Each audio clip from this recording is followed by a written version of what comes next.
让大容量风电机组技术保持国际同步，光伏发电引领全球技术发展。在减碳贡献方面，2023年，中国单位 GDP 可再生能源发电装机约846瓦每万美元，可再生能源发电量相当于直接减少碳排放约24.7亿吨，为全球减碳做出积极贡献。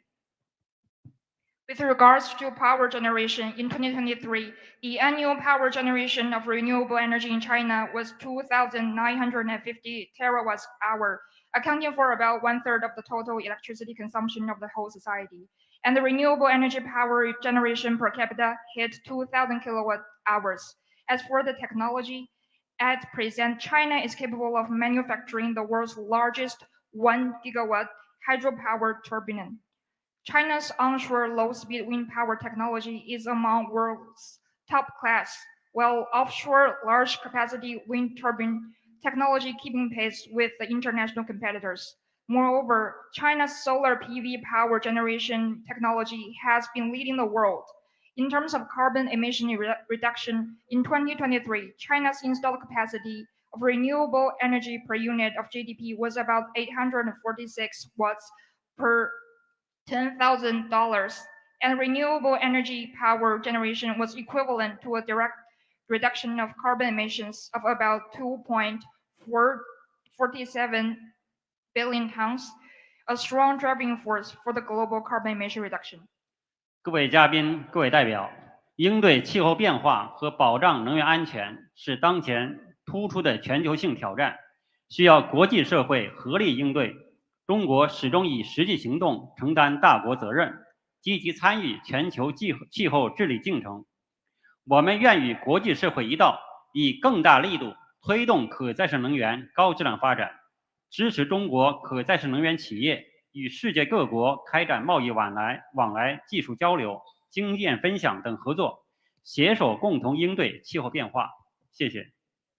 Distinguished guests and delegates, at present, addressing climate change and ensuring energy security are prominent global challenges which require the joint efforts of the international community.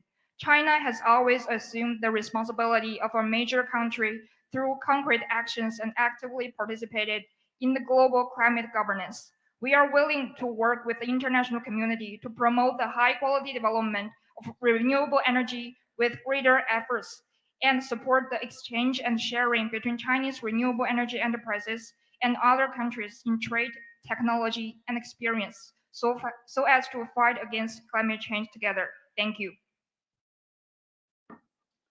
Thank you, China. Now we give the floor to Belgium.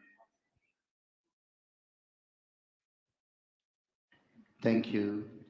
Excellencies, Director General, distinguished colleagues, honorable delegates, I would like to thank the United Arab Emirates for organizing COP28 and welcome the adoption of the UAE consensus. Indeed, COP28 showed the motivation to move forward the energy transition, particularly with the renewable energy pledge. These commitments are essential to hold us accountable, but we must move from ambition to implementation. And I also thank IRENA for the opportunity to come together and exchange expertise and insight as we transition to a renewable, affordable, and secure energy system. Belgium recognizes that renewable energy offers us a path to reducing dependence as part of a differentiated energy mix. Yes, as a small, densely populated country with large industrial clusters and limited capacity for renewable energy deployment, we also understand the critical importance for international collaboration in ensuring energy security. For Belgium, openness isn't a sign of naivety, but a prerequisite for resilience. During the peak of the energy crisis, Belgium embraced its role as an import hub and transit country for energy resources, ensuring the smooth flow of energy to and from our trust partners across Europe and beyond. We safeguard energy flows between our neighbor countries and to the broader European market, playing a pivotal role in maintaining stability amidst uncertainty. Looking ahead, Belgium remains committed to these collaborative efforts. Our harbors will increasingly serve as gateway for energy imports, including hydrogen and its derivatives. By supporting initiatives like the Hydrogen Global Foundation, Belgium contributes to shaping a sustainable energy future for Europe and beyond.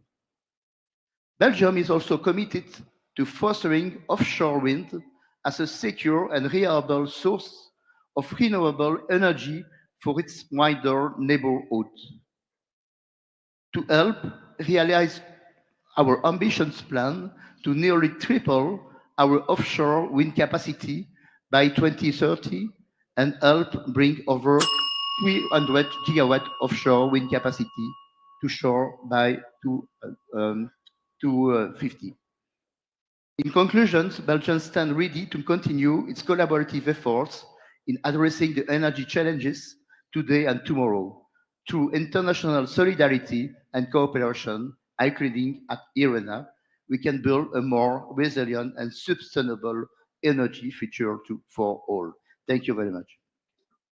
Thank you very much, Belgium. Now we give the floor to Paraguay.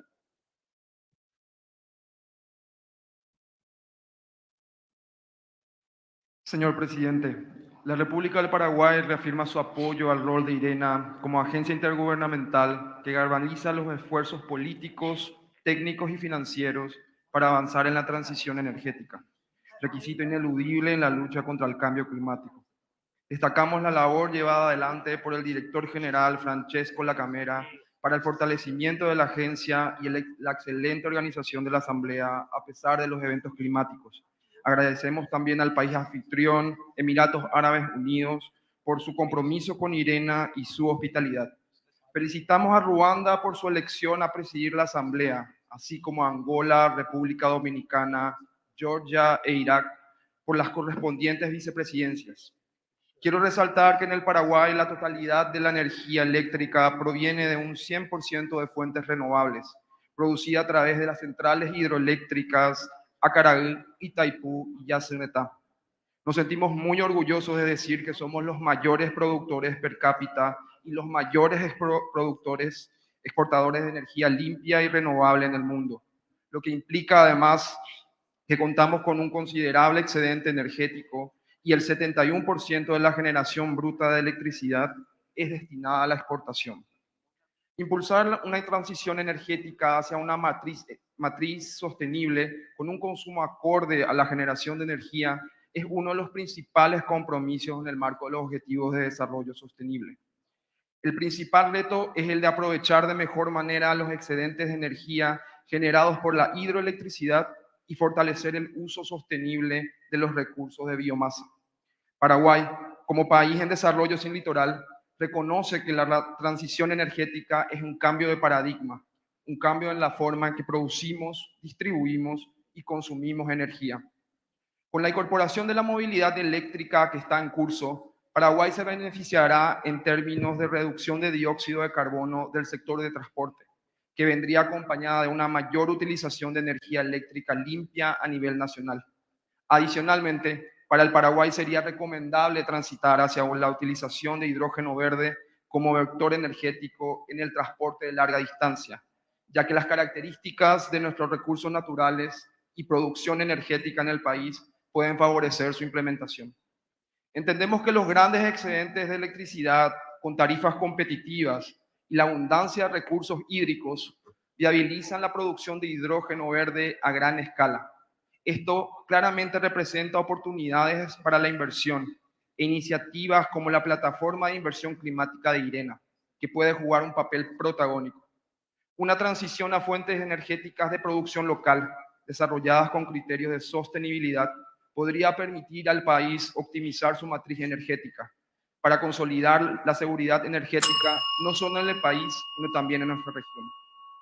La Política Energética Nacional 2040 tiene la visión estratégica de atender las necesidades de energía de la población y de todos los sectores productivos, con criterios de calidad, responsabilidad socioambiental y eficiencia, y convierta la energía en el factor de crecimiento económico, desarrollo industrial y de progreso social en el marco de la integración regional. Resaltamos que para la política energética paraguaya, IRENA tiene una gran relevancia. Consideramos estratégico avanzar en oportunidades de asociación en materia energética, en particular en materia de atracción de inversiones, promoción e intercambio de experiencias y transferencia de tecnología, con la finalidad de coadyuvar a la ejecución de esa política.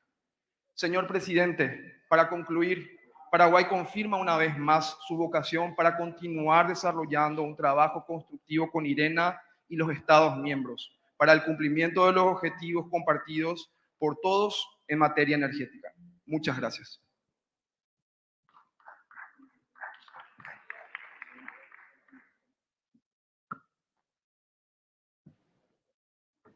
Thank you, Paraguay. I now give the floor to Mozambique.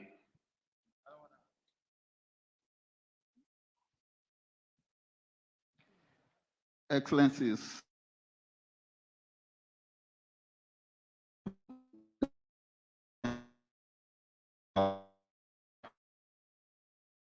and sincere thanks for the occasion, taking into account the current global momentum and the focus, especially in light of the imperative to take action on the implement of the outcomes of the COP28.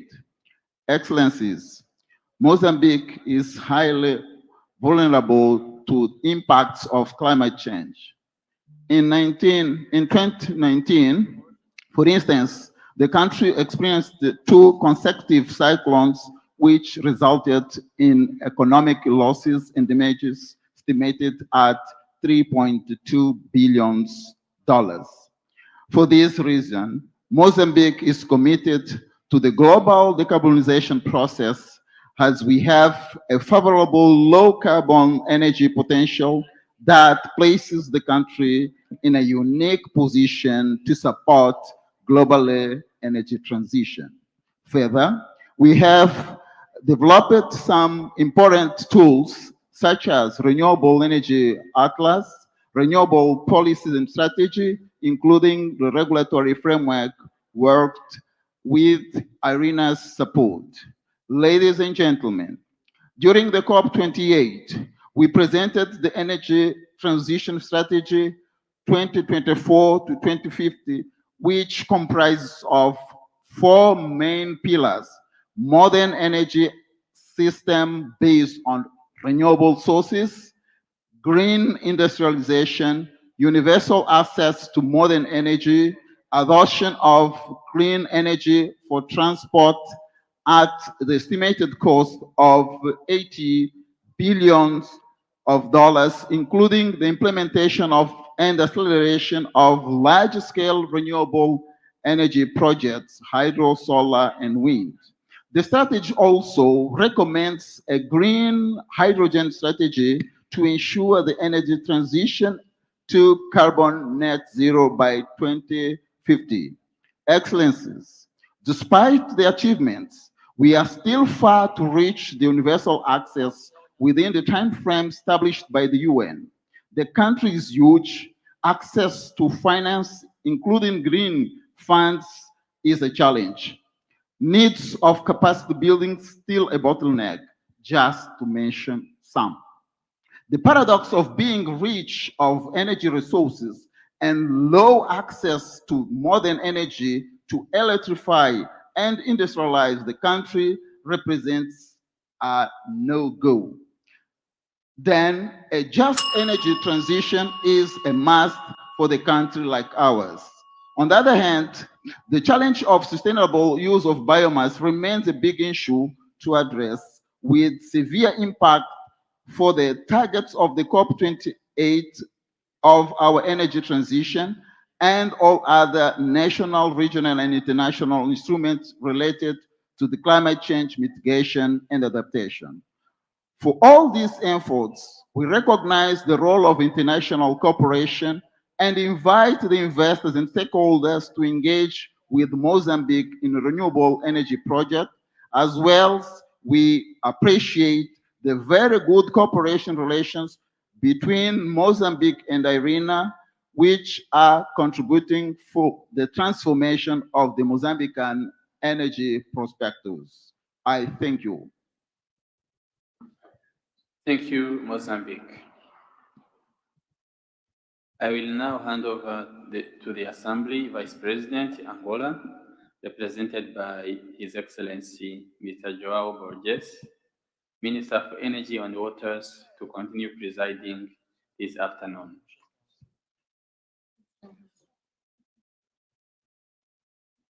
He is the ambassador.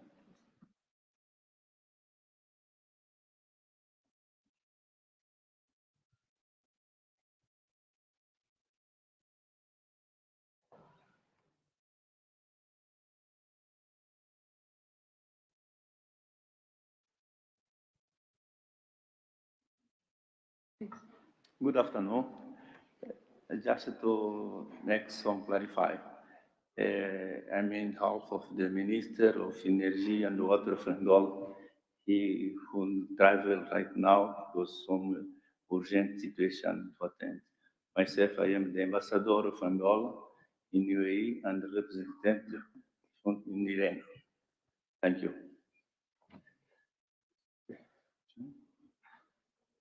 So,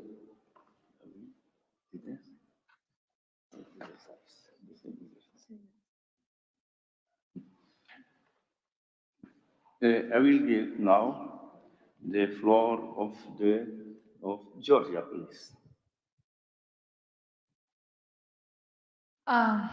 Your Excellency and ladies and gentlemen, distinguished colleagues, it's a honor for me to address the 14th session of the Assembly of the International Renewable Energy Agency on behalf of the Minister of Economy and Sustainable Development of Georgia. This gathering and provide us with valuable opportunities and to discuss the global transition renewable energy, which is a subject of immense importance for all. As we gather here and today, it's clear that the shift towards a sustainable and resilient energy system, it's crucial for our collective and future. Despite facing various challenges, we remain committed to advancing sustainable energy development with determination and forward thinking. First of all, most foremost, and I would like to extend my gratitude to IRENA for their excellent cooperation. Their partnership has been in the implementation in our journey towards sustainable energy development. As we stand today, and Georgia has the estimate and privilege of serving as a vice chair at the IRENA and 14th Assembly. Since October and of 2023, and we have actively engaged in the cooperation with IRENA on as a project consisting of these three main areas: renewable energy assessment and resource assessment and NDC and NECP alignment. This partnership entails and consultation meeting aims at the fostering the active and participation for all stakeholders. Their session and focus on the discussing these issues and paper with dedicated segment at addressing resource assessment and NDC and NECP alignment. Our focus extends beyond simply using renewable energy sources. We understand the importance of the integrated energy efficiency, renewable energy, and policy development to create a sustainable energy ecosystem. This requires effective resource management, significant investment, and strong cooperation among stakeholders and both local and international levels. As a renewable energy and country and Georgia strategically and located at the interconnections of Europe and Asia holds an advantage in both and learning from the contributing against the global energy and the practices. Our nations and main policies is the maximum utilization of the all local renewable energy because we think it is in our security. Let me introduce the ongoing projects. We have more than 275 and renewable energy projects, including in hydro, wind, and solar, and so on. Also, we have a new initiative about the green hydrogen. Already we prepared first draft of the green hydrogen strategy. As you are aware, and we have very ambitious target for 2030. That's why all renewable energy and practical implementation, it's a critical important for us. In conclude, I would like to thank to IRENA for excellent cooperation and also the members and for very interesting and cooperation and during this year. We hope the practical renewable energy cooperation will continue in the future. Thank you. Thank you, Georgia. I now give the floor to the India. Thank you, Excellency. It's an honor to attend the 14th Assembly of IRENA. I would also like to thank our host, UAE, for their gracious hospitality. In recent years, India has embarked on a transformative journey towards embracing renewable energy as cornerstone of our development agenda. Our approach towards achieving decarbonization is guided by Panchamrit, or the five principles, namely achieving 500 gigawatt of non-fossil installed electric capacity by 2030, meeting 50% of our energy requirements from renewable energy, reducing emission intensity of GDP by 45% over 2005 levels by 2030, reducing the total projected carbon emissions by 1 billion tons by 2030, to become carbon neutral and achieve net zero emissions by year 2070. I would like to bring to your notice that India's per capita emissions of 2.2 tons per annum are roughly one third of the global average and are much lower than some of other countries where per capita emissions are upwards of 20 tons per annum. I also take this opportunity to highlight the fact that India has already fulfilled its 2015 NDC commitment of achieving 40% cumulative installed electric power capacity from non-fossil fuel-based energy resources by 2030, 9 years in advance. The target has since been revised to 50%, which we are confident of achieving well before 2030. In line with Government of India's announcement at COP26, we are working towards achieving 500 gigawatt of installed electric capacity from non-fossil sources by 2030. So far, a total of 190 gigawatt renewable energy capacity has been installed in the country. This includes 82 gigawatt solar power, 52 gigawatts of hydro, 46 gigawatt wind power, and 11 gigawatt of bio power. In addition, 134 gigawatt of projects are under implementation and about 80 gigawatt is under tendering. Therefore, the total of 403 gigawatt RE capacity is either installed or under various stages of implementation. In addition, we are bidding out 50 gigawatt RE capacity per annum till year 27-28. That will enable India to achieve its targets. So we are very confident of surpassing our target of 500 gigawatt. Our energy transition strategy adopts a multi-dimensional approach covering electrification of economy, deployment of renewables, decarbonization of hard-to-abate sectors through adoption of green hydrogen and ammonia, affordable and reliable storage technologies, promoting domestic manufacturing of renewable energy equipments, building resilient supply chains, among others.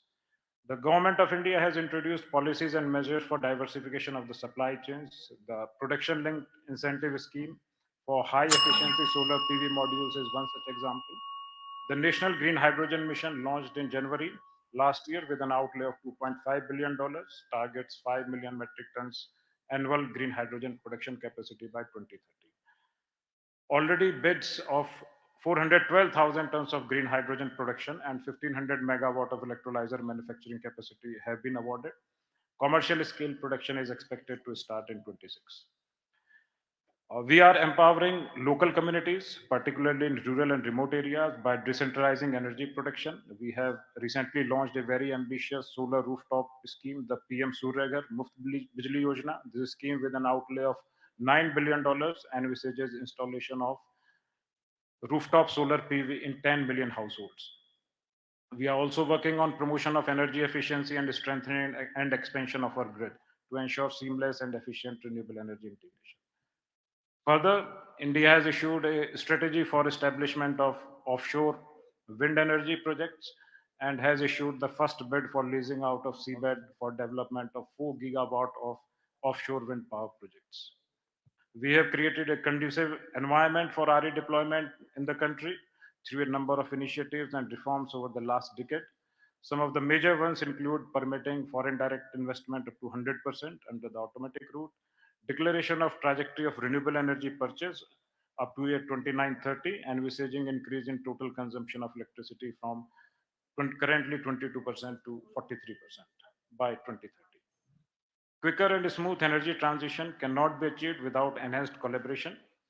International cooperation is particularly important to develop, test, and exchange best practices in deploying key technologies, to harmonize standards for clean energy technologies, and to facilitate public and private finance, as well as technical assistance, to scale up the renewables, particularly in emerging and developing countries. India is willing to share its experiences and learnings in the field of renewable energy with the global fraternity. We also look forward to partner with IRENA and all member countries in furthering these endeavors. Thank you very much. Thank you, India. I now give the floor to the Poland. Dear Mr. Chairman, ladies and gentlemen, first of all, thank you to His Excellency Director La Camera and his staff members for the efficient preparation of this meeting. Let me start with a few remarks on the newest developments of renewable energy in Poland.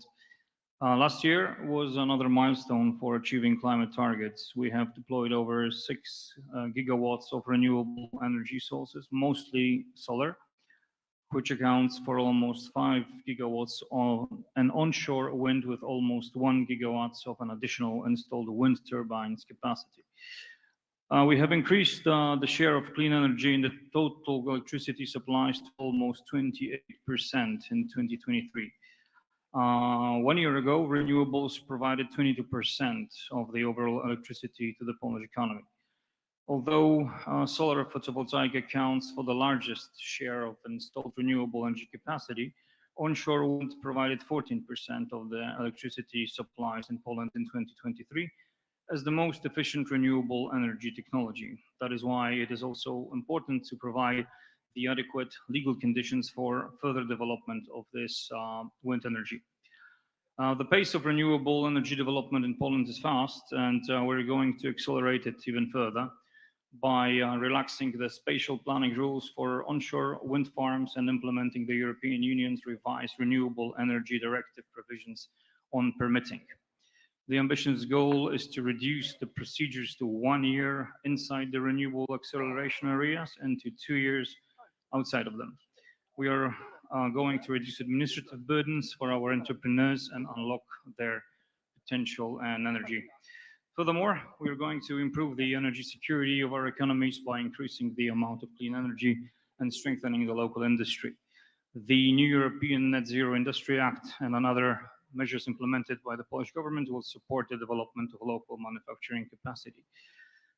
It is crucial for us to use the full potential of decarbonization and gain all possible benefits the entire process offers. Thousands of well-paid jobs, strong local industry, safe supplies of electricity independent from the commodities import, and their vast reduction of greenhouse gas emissions are our main priorities. Therefore, we do appreciate the IRENA's efforts on delivering the best possible analysis and social and economic aspects of energy transition. We also appreciate your efforts on monitoring the development of renewable energy labor market across the member states and delivering us the latest data and estimates. At this moment, I would like to emphasize that in accordance with the agency data, the number of jobs created by deployment of renewable energy in Poland is approximately 212,000. And this number currently exceeds the number of mining sector employees, and we consider this a huge achievement. Renewable energy helped us also by reducing the negative repercussions of Russian invasion of Ukraine and the resulting energy crisis. Wind, solar, and bioenergy significantly filled the gap left by the suspension of Russian gas imports to the European Union. Energy blackmail didn't appear to be efficient, mostly due to our installed renewables capacity. I would like to also take this opportunity and emphasize Poland's support for Ukraine as chairman for the 15 sessions of the IRENA Assembly and Turkey as the vice chairman. We work closely with Ukraine in the field of energy transformation, organizing many joint conferences and workshops, and we are fully aware of how important it is for the Ukrainian government to accelerate the development of clean and independent energy sources.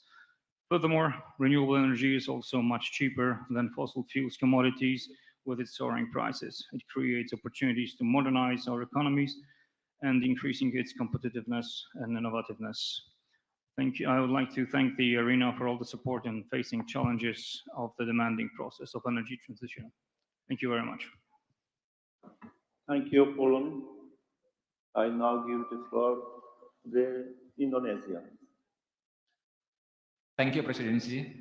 First of all, on behalf of Indonesian government, I would like to express our gratitude and compliments to IRENA for all the programs and support to Indonesia, in particular on G20 presidency in 2022 and also ASEAN chairmanship last year, 2023. Indonesia has committed to achieve net zero emission, and this is in line with our national commitment also to reduce greenhouse gas emission as stated in our enhanced NDC. Indonesia has prepared an energy transition roadmap to achieve net zero emission by 2060 or sooner through several strategies, among others. From the supply side, massive deployment of new and renewable energy, including biofuel, hydrogen, and also nuclear. We are also preparing the coal-fired power plant phase down and also the use of clean technologies such as CCS and CCUS. From demand side, electrification for vehicle and clean cooking, hydrogen for transportation, development of household gas networks, and also energy efficiency through application of energy management as well as minimum energy performance standard. Currently, Indonesia is in the process also in updating several policies and regulation, namely National Energy Policy, National Planning on Electricity, and also National Long-Term Development Planning. We just issued some regulation in terms of tariff on electricity from renewable energy. We revised also regulation on the solar rooftop, as well also just issued the regulation on CCS and CCUS. Along with national effort to deploy massive renewable, Indonesia also sees that development of hydrogen as an important part. Indonesia just issued national hydrogen strategies as a basis to work toward development of hydrogen in the country. In last, to support our national target, international support has an important role. Thus, we look forward more cooperation and program under the framework of IRENA. Thank you. Thank you, Indonesia. I now give the floor to the Ethiopia. I thank you so much, Chairman. First, it is my pleasure to be part of this global assembly on Ethiopian side. I wish to congratulate and thank you, IRENA, for the leadership and the vision you show and for playing a great and undeniable role in the renewable energy sector. The use of renewable energy technology is common in Africa's developing nations. Small-scale solar, wind, geothermal energy systems are currently operational in many countries, supplying electricity to both urban and rural populations. Ethiopia has huge energy potential, mainly hydropower, about 45 gigawatts, and from wind, 10 gigawatts, from geothermal, 5 gigawatts, and solar, 4.5 kilowatts per meter square per day. Out of this potential, we could develop so far 5 gigawatts, and by the end of the coming 2 years, we are going to double as we are going to finalize the Great Ethiopian Dam which has a capacity of 5.1 gigawatts. Our current energy generation mainly is from renewable, which account for 92% of our energy access and supply. Our generation capacity is 17.7 gigawatt hour per year. From this year, we have been also exporting to our neighboring brotherly and sisterly countries like Sudan, Djibouti, and Kenya. About 14.5 gigawatt hour so far has been exported. By this year, we are going to add 4.3 gigawatt hour more. When we are doing this one, we believe our green energy source is not only for Ethiopia, but for the entire region. We are contributing green energy with a concept of decarbonization. We are also working hard to sustain our energy system because it is mainly from hydropower. We want to sustain our dams, our reservoirs. From the Green Legacy Initiative, our Prime Minister has initiated 4 years back. We have planted more than 32.5 billion seedlings, which we believe that it will minimize the civil transport into the reservoirs and the dam where our water resource will be available, then our energy will be sustainable. So even though we have been doing so far, still accessibility in Ethiopia is not more than 52%. So about 48% of our population is under energy deficit. We need more support, especially development partners, World Bank, European Union, African Development Bank, and others have been supporting us, and still we are requesting more development partners to join. I believe IRENA will keep on coordinating the nations, the countries, and development partners to achieve green energy accessibility for everyone. I thank you so much. Thank you, Ethiopia. I now give the floor to United Kingdom.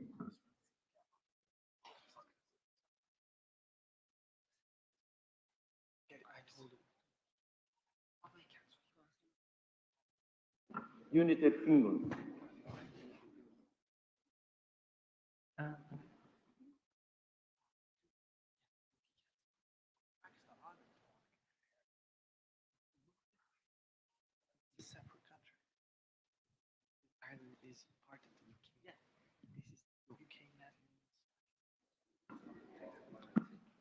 Okay, let's pass. I now give floor to the Pakistan.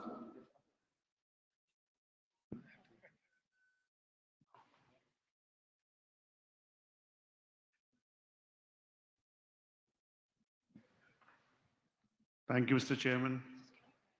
Excellencies, distinguished delegates, ladies and gentlemen. It is my privilege to be part of this important event today alongside such a distinguished group of leaders and experts dealing with renewables. I extend my deepest gratitude to the International Renewable Energy Agency and the brotherly country of United Arab Emirates for their kind hospitality. I would also like to applaud Director General Francisco La Camera for his strong leadership and the initiative taken by IRENA for a just transition towards cleaner and greener future. The world is witnessing a rapid change in energy landscape triggered mainly with the intent to tackle the climate change and its impact. We have seen its manifestation yesterday of biblical floods that were witnessed, and the way the government of UAE handled it was commendable. Climate change is a cross-cutting issue for the world and is the gravest threat to human health and global economy. It becomes more significant for countries like Pakistan that are most vulnerable to its impact. Pakistan suffered severe floods in 2022, resulting in loss of life and innocent displacement of people across the country. According to the Global Climate Risk Index, Pakistan is ranked fifth most vulnerable country in climate change. This is despite the fact that the share of contribution of Pakistan in terms of commission is far less as compared to other developed and developing countries. There is a need to fulfill commitment for climate finance to ensure implementation of climate change actions by developing countries and mitigate the climate change impact, and such financing should not be at the cost of development finance, nor add to the already high debt burden of the developing countries. We strongly reaffirm the principle of equity and but common differential responsibility as enshrined in the UN Framework Convention on Climate Change and its Paris Agreement. We need to build upon further the successful outcome of COP28, generously hosted by the government of UAE last year. UAE's stewardship led to an important decision, including the operationalization of the Loss and Damage Fund. As a strong proponent of climate action, Pakistan played a constructive role in the deliberation, leading towards a successful conclusion. Pakistan is confident that the next COP would indeed uh, uh, would inject a renewed political momentum for achieving balanced and ambitious progress on all issues such as loss and damage, adaptation, mitigation, and means of implementation, including finance. The energy crisis the world is facing today has resulted in unprecedented impact of economies and their plans for the transition towards cleaner technologies. However, rising energy costs, energy security, and perhaps most urgently concerns for the environmental providing the drivers to take measures for carbon neutral energy and renewable energy of sources of energy. The government of Pakistan is maintaining its efforts to ensure clean energy mix and would lead Pakistan towards self-reliance and sustainability. The government of Pakistan is pursuing the promotion and development of ARE technologies in the country with special emphasis on solar energy. As part of Pakistan's clean energy transition, the government of Pakistan intends to take the share of clean renewable energy, including hydrocarbons, to its at least 60% by 2030. This will not only help in ensuring energy equity, affordability, sustainability, and energy security, but will also result in significant induction of emissions from the power sector. However, a major challenge to the availability of financing, not only for the ARE-based generation capacity, but also for the development of new grid infrastructure. The achievement of all SDG 7 goals would require even more significant amount of investment in the power sector. The global energy transition must be just, inclusive, and equitable. The developing countries will require hand-holding in order to move towards greener future at the same time. International cooperation must be dramatically scaled up to catalyze the finance and investments needed to accelerate such energy transition, especially in developing countries. Furthermore, building of capacities and share of right kind of knowledge is the need of the hour. This will not only provide affordable energy access to all, but will also generate immense job opportunities, thereby providing social uplift, especially in the developing and in developed countries. Thank you, Mr. Chairman. Thank you, Petitioners. I now give the floor to the United Kingdom. Thank you very much, Chair, and thank you again to the IRENA Secretariat and Director General for organising this General Assembly. As you all know, the UK government is firmly committed to net zero by 2050, and our British energy security strategy outlines how we will accelerate the deployment of wind, new nuclear, solar and hydrogen, which could see 95% of electricity by 2030, just 6 years away, being low carbon. We have built the 5 largest operational offshore wind farm projects in the world, and the share of electricity coming from renewables has risen from 7% in 2010 to more than 40% in 2022. This has allowed us to phase out coal power generation, with the last plant closing this year. In fact, just this Monday, we had our record low for the carbon intensity of power in the UK. It was obviously windy in the UK, just as it was here. Last month, the UK released a review of the Electricity Market Arrangements Programme, which sets out the UK's options to change the wholesale electricity market to better adapt to the expected renewable energy capacity in 2050. We're exploring nodal pricing, grid flexibility opportunities, storage requirements, and low carbon flexibility options that we may need during the energy transition to ensure security of supply for consumers, as well as keeping bills low. To speed up grid connections, our Transmission Acceleration Action Plan sets out how we will reduce the transmission infrastructure construction time from 14 to 7 years. As always, all these plans are freely available to all those people here on our gov.uk website. The UK is keen to ensure grids and grid flexibility is considered globally in this transition, and as such, we are pleased to be collaborating with IRENA through the Green Grids Initiative as a supporting partner of the Utilities for Net Zero Alliance. The UK also leads the Power Breakthrough with the Kingdom of Morocco, and we are pleased to announce IRENA will become the new facilitator of the Power Breakthrough to help coordinate the landscape of power initiatives. And the Power Breakthrough continues to play a role in delivering the global pledge at COP28. Thank you very much. Thank you, United Kingdom.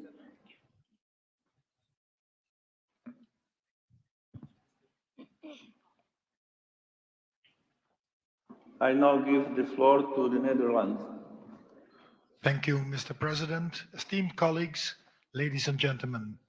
Like others, I would like to thank the UAE for its excellent hospitality, even when faced with the challenge of torrential rains. Then, the climate science is clear. We can keep a path open to 1.5 degrees, but it requires urgent action today. In our view, this means 3 things. First, implementing the energy transition goals of COP28 in such a way that all countries can benefit. It is a shared success that colleagues from IRENA played an instrumental role in delivering. We need to unlock the urgently needed finance to triple renewable energy and double energy efficiency by 2030. That's only 6 years from now, and the transition away from fossil fuels. That means that we need to make much more progress in aligning all financial flows with the Paris Agreement, specifically where it concerns private finance.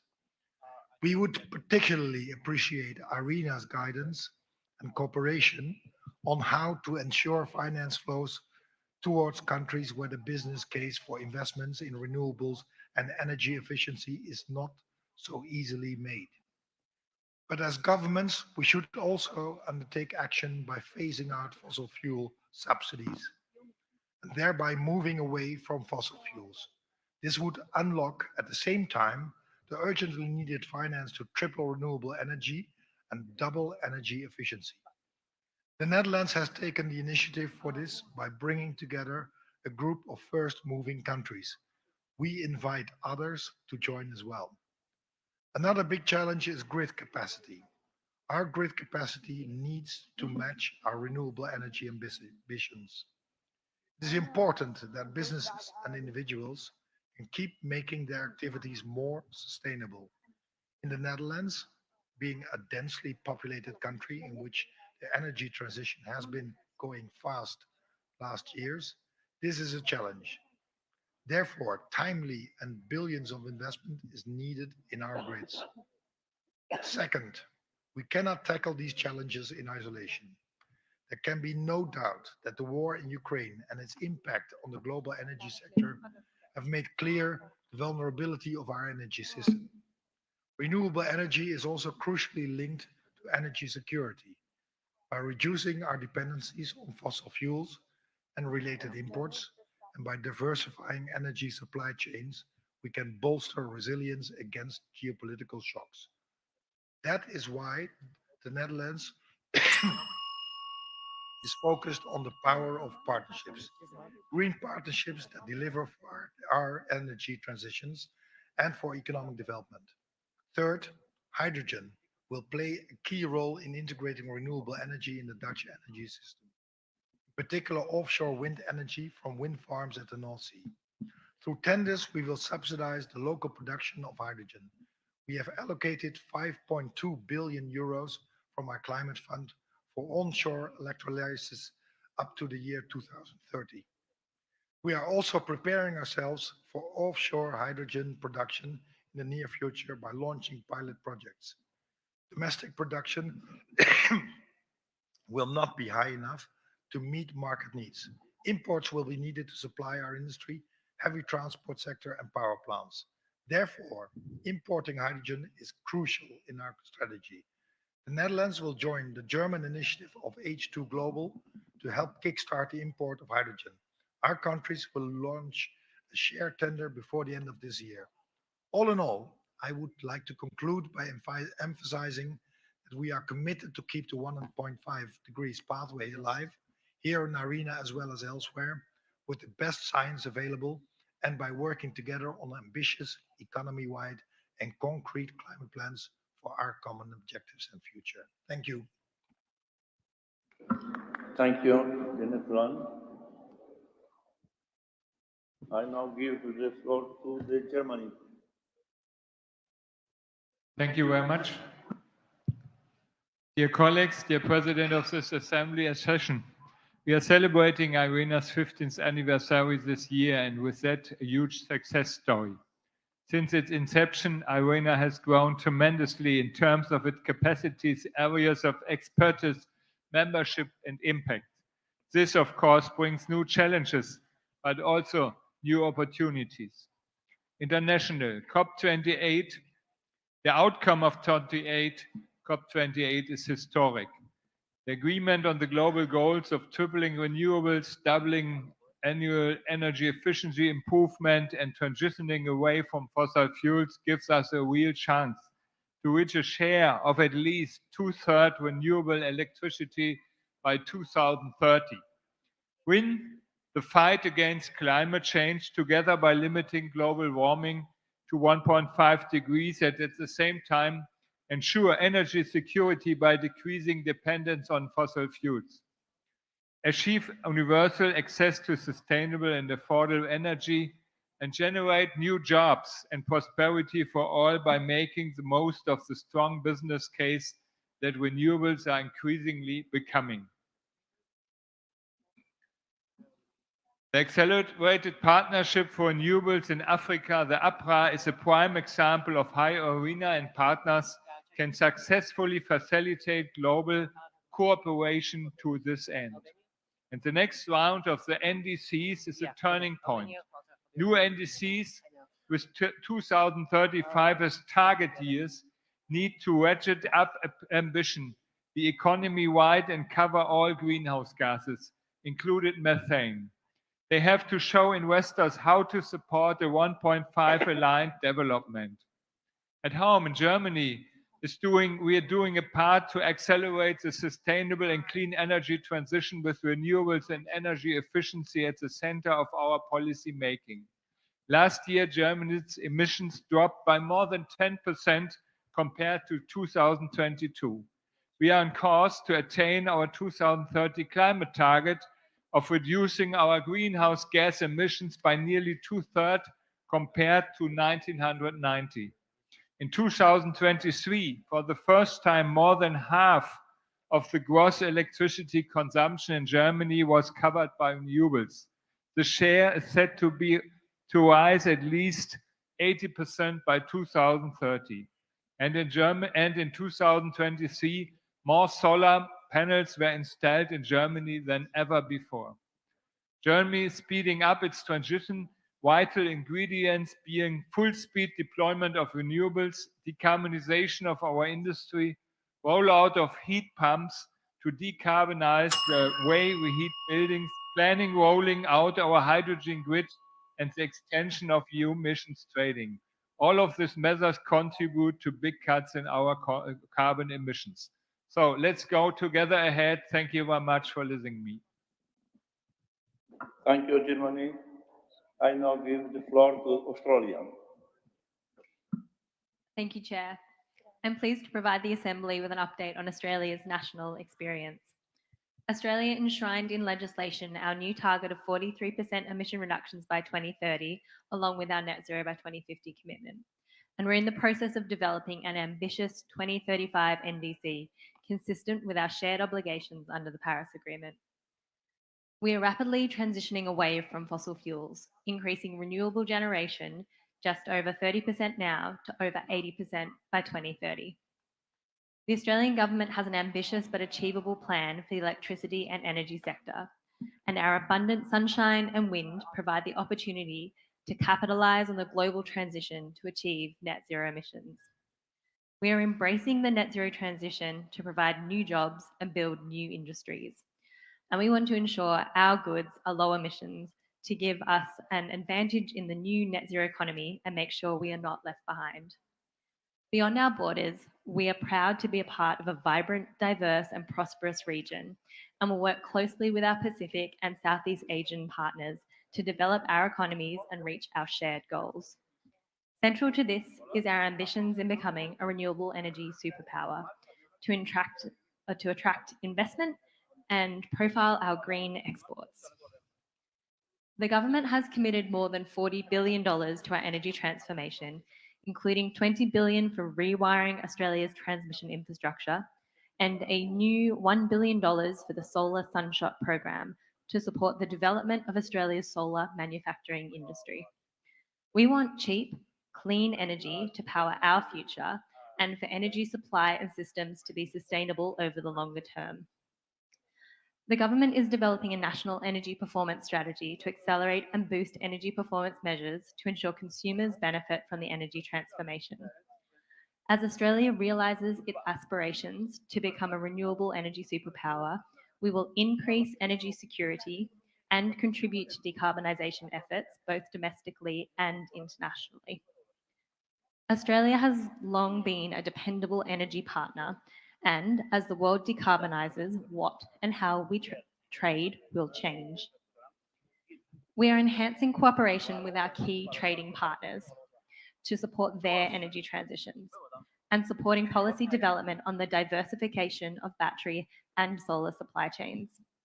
We are working to ensure strong and secure supply chains for green hydrogen and ammonia, for refined critical minerals, for green metals like green steel and green aluminium.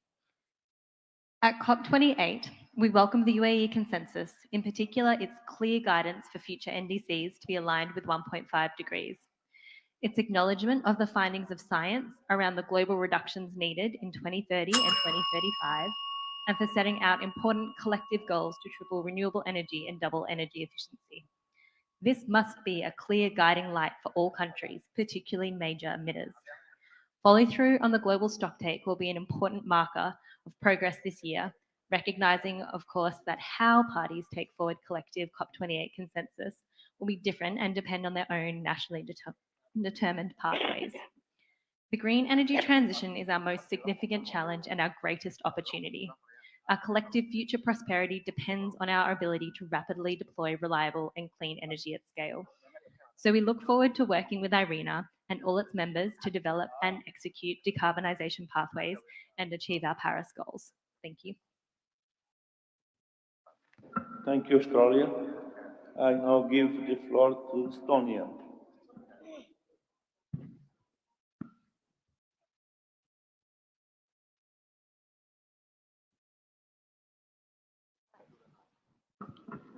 Estonia.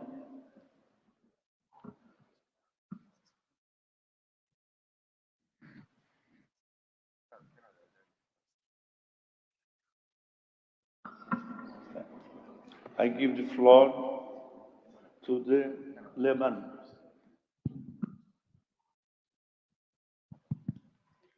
Thank you, Chair. Ladies and gentlemen, it gives me a real pleasure to be with you today and address this speech on behalf of His Excellency Dr. Walid Fayyad, Minister of Energy and Water at the Lebanese Republic. I stand before you to address a critical aspect of Lebanon's infrastructure, its electricity sector, and the pivotal role that renewables can play in its transformation. Lebanon has faced persistent electricity shortages, posing a significant challenge to its economy and delaying its progress. For far too long, Lebanon has relied heavily on fossil fuel power plants, leading to excessive costs and significant environmental damage. Today, we acknowledge the challenges Lebanon faces in electricity sector, but also we highlight the actual projects and plans that are put in place to drive the adoption of renewables and enhance energy efficiency in our country. Investing in renewables is now a strategic economic decision. Lebanon has recognized the urgent need to transition towards a more sustainable energy future, and significant strides has been made in this regard. One of the key initiatives is the National Renewable Energy Action Plan, which outlines clear targets and measures to increase the share of renewables in our energy mix. This plan sets ambitious goals aiming to achieve 30% renewable energy penetration by 2030. Together with IRENA, and as per the Renewables Readiness Assessment and Renewables Mapping, we have set this target, which includes various renewable resources, reflecting Lebanon's commitment to diversifying its energy sources and reducing its carbon footprint. Furthermore, Lebanon has taken proactive steps to implement measures aimed at enhancing energy efficiency and reducing energy consumption, with fostering sustainable practices across various sectors in developing the National Energy Efficiency Action Plan. Recently, the increase in electricity tariffs that the ministry has enacted was a fundamental step towards ensuring the financial viability and sustainability of Lebanon's electricity sector. By aligning tariffs with the true cost of electricity production, we have started to secure the necessary revenues to upgrade and modernize our aging infrastructure, improve service reliability, and facilitate the integration of renewables into the grid. This decision to eliminate subsidies on fuel and electricity prices created a significant opportunity for the expansion of renewables, particularly in solar photovoltaic systems.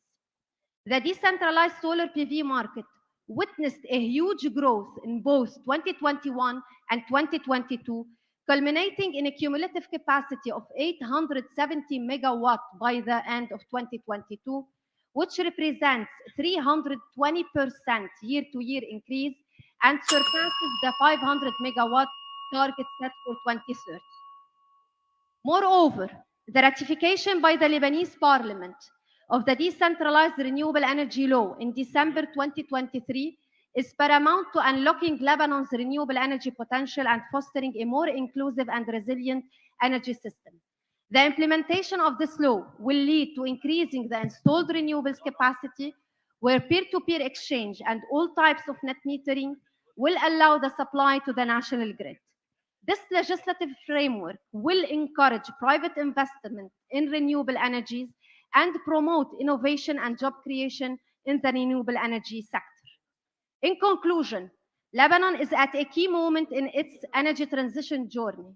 By aligning with national action plans, leveraging international partnerships, and fostering public engagement, we can accelerate the adoption of renewables and energy efficiency measures, paving the way for a more resilient, prosperous, and sustainable future for generations to come. On behalf of His Excellency, Minister of Energy and Water, I would like to thank all those who contributed to organizing this General Assembly. In front of this esteemed audience from all over the globe, I am happy to reassure the commitment of Lebanon to the development of sustainable energy. Thank you. Thank you, Lebanon. I now give the floor to Canada. Mr. President, the Director General, La Cámara, Excellencies, distinguished delegates, it's a pleasure for me to address this distinguished General Assembly on Canada's behalf and join all of you at this important gathering. An historic consensus was reached at COP28 to collectively triple renewable energy capacity and double the rate of energy efficiency improvements by 2030. These are very ambitious but necessary goals in our collective efforts to transition to a net zero future. Canada understands the urgent need for action and is putting forward a comprehensive suite of measures to achieve a net zero electricity system by 2035 and a net zero economy by 2050, supported by an ambitious green hydrogen strategy. Clean electricity regulations to be implemented in 2024 will provide investment signals on the decarbonization trajectory of Canada's grid. 3 tiers of financial incentives, including clear and predictable investment tax credits, low-cost financing, and targeted programming, will complement our regulatory approach. Canada's government is not acting alone. We are collaborating with key partners, including subnational governments, Indigenous communities, industry, and utilities to drive action and ensure our approach is adapted to the regional circumstances of our vast country. As part of this, an independent electricity advisory council will deliver expert advice to accelerate investments while preserving electricity affordability for Canadian households and businesses. Its report will be a key contributing factor to an upcoming electricity strategy to be released later this year. We are also working to ensure that the skilled, hardworking people who have built Canada's prosperity can continue to do so through a sustainable jobs plan. This approach will enable Canadians to provide for themselves and their families while providing the energy the world needs, as well as the resources for them to do the same in their own countries. We have the critical minerals to do just that, and Canada is committed to seizing this opportunity through its critical minerals strategy, because we understand that secure and diversified supply chains for those resources are essential for our collective transition to a green and digital economy. We are also working hard to decarbonize how we move through our electric vehicle availability standard, as well as where we live through the ongoing work to develop a green buildings strategy. In each of these cases, Canada is taking the actions and making the investments today to lead the change tomorrow, not only across our country, but across the globe. And we remain committed to working with all of you to see that same change everywhere.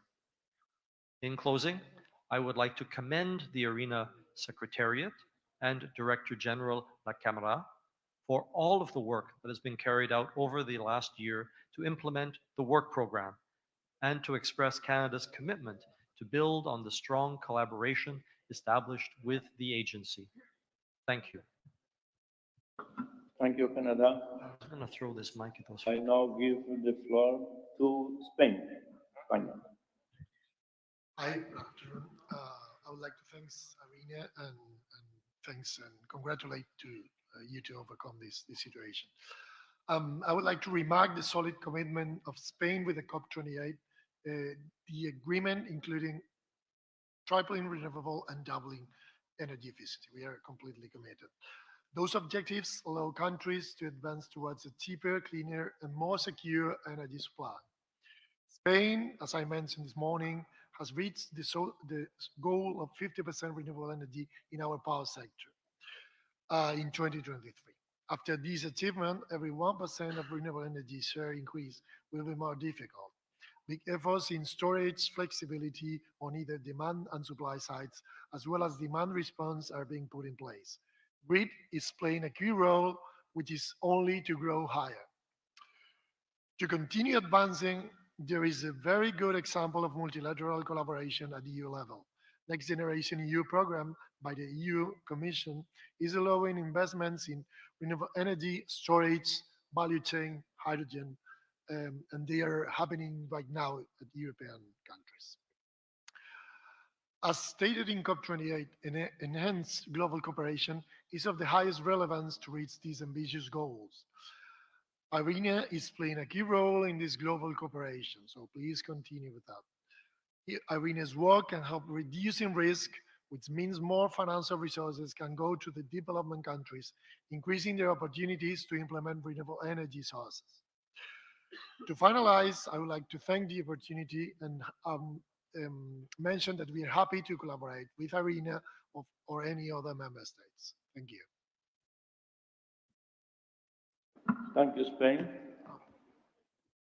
I now give the floor to Malta. Thank you. Excellencies, distinguished guests, allow me to start straight away by extending my sincere gratitude to IRENA for providing us with this invaluable platform.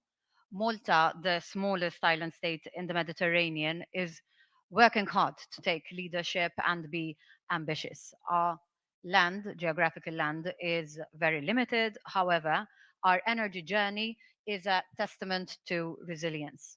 Just a few years ago, we were reliant on heavy fuel oil for electricity generation, but shifting towards cleaner sources required obviously forward planning, and it ultimately reduced Malta's overall net greenhouse gas emissions in the power sector by nearly 60%. So Malta is very much committed to advancing renewable energy deployment for a cleaner and a greener future. Now, until now, photovoltaic installations, including residential rooftops and small-scale solar farms, played a significant role in our renewable transition. But to make the best use of the limited land potential, we have been working on different initiatives. To further diversify towards affordable and clean energy, we have taken the bold decision to venture in the potential of our surrounding sea. The potential to deploy offshore solar and wind technologies, we believe, is extensive. However, the deep bathymetry surrounding our islands does pose additional challenges, which obviously results in limited commercially viable floating technology, which are much more costly. But despite these hurdles, we remain committed to our ambition. As a matter of fact, recently Malta published a preliminary market consultation inviting investors to submit their interest for the deployment of 50 megawatt offshore floating solar activities. Here we want to test investors' interest in the deployment of such technology in the Mediterranean Sea. And additionally, we are working on the preliminaries for an offshore floating wind farm project within our exclusive economic zone. In parallel, Malta is also working to develop utility-scale battery energy storage systems, which would definitely help ease the intermittency issue of renewable energy sources whilst improving security of supply. And furthermore, we are carrying out substantial investments in grid infrastructure upgrade to ensure security of supply for all our citizens. We know that it is crucial to embrace innovation and to exchange ideas to identify the right solution for Malta's realities. We are committed to sharing best practices and learn from other states, and we are also eager to contribute to the global dialogue on renewable energy. Last year, Malta pioneered the Med9 Energy Ministerial Initiative, where all 9 countries in the Mediterranean committed to continue our efforts to improve energy security, affordability, and accelerate the transition towards renewable energy. And we also agreed to collaborate in developing the Mediterranean as a hub for green energy. To progress further, we have just joined the SIDS Lighthouse Initiative. As a committed advocate for sustainable energy and climate action, the goals and priorities of this initiative align with Malta's vision and ambition. And at this moment, the Maltese government is also undergoing a parliamentary process to set up the first climate action authority in Europe. As a concluding remark, Malta has been proactive in addressing the vulnerabilities and challenges faced by small islands developing states.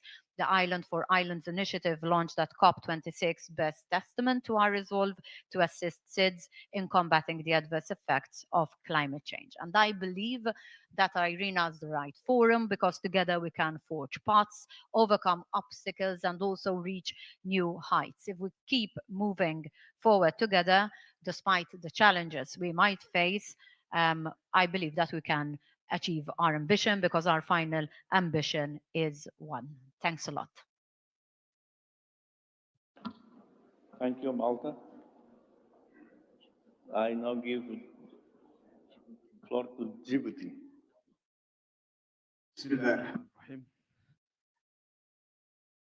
Monsieur le directeur général de l'IRENA, mesdames et messieurs les ministres, chers collègues, c'est un plaisir renouvelé avec beaucoup d'urgence que je participe aujourd'hui aux travaux de la 14e session de l'Assemblée de l'IRENA qui nous donne l'occasion d'échanger sur des questions hautement stratégiques dans le domaine de l'énergie en général et des énergies renouvelables en particulier.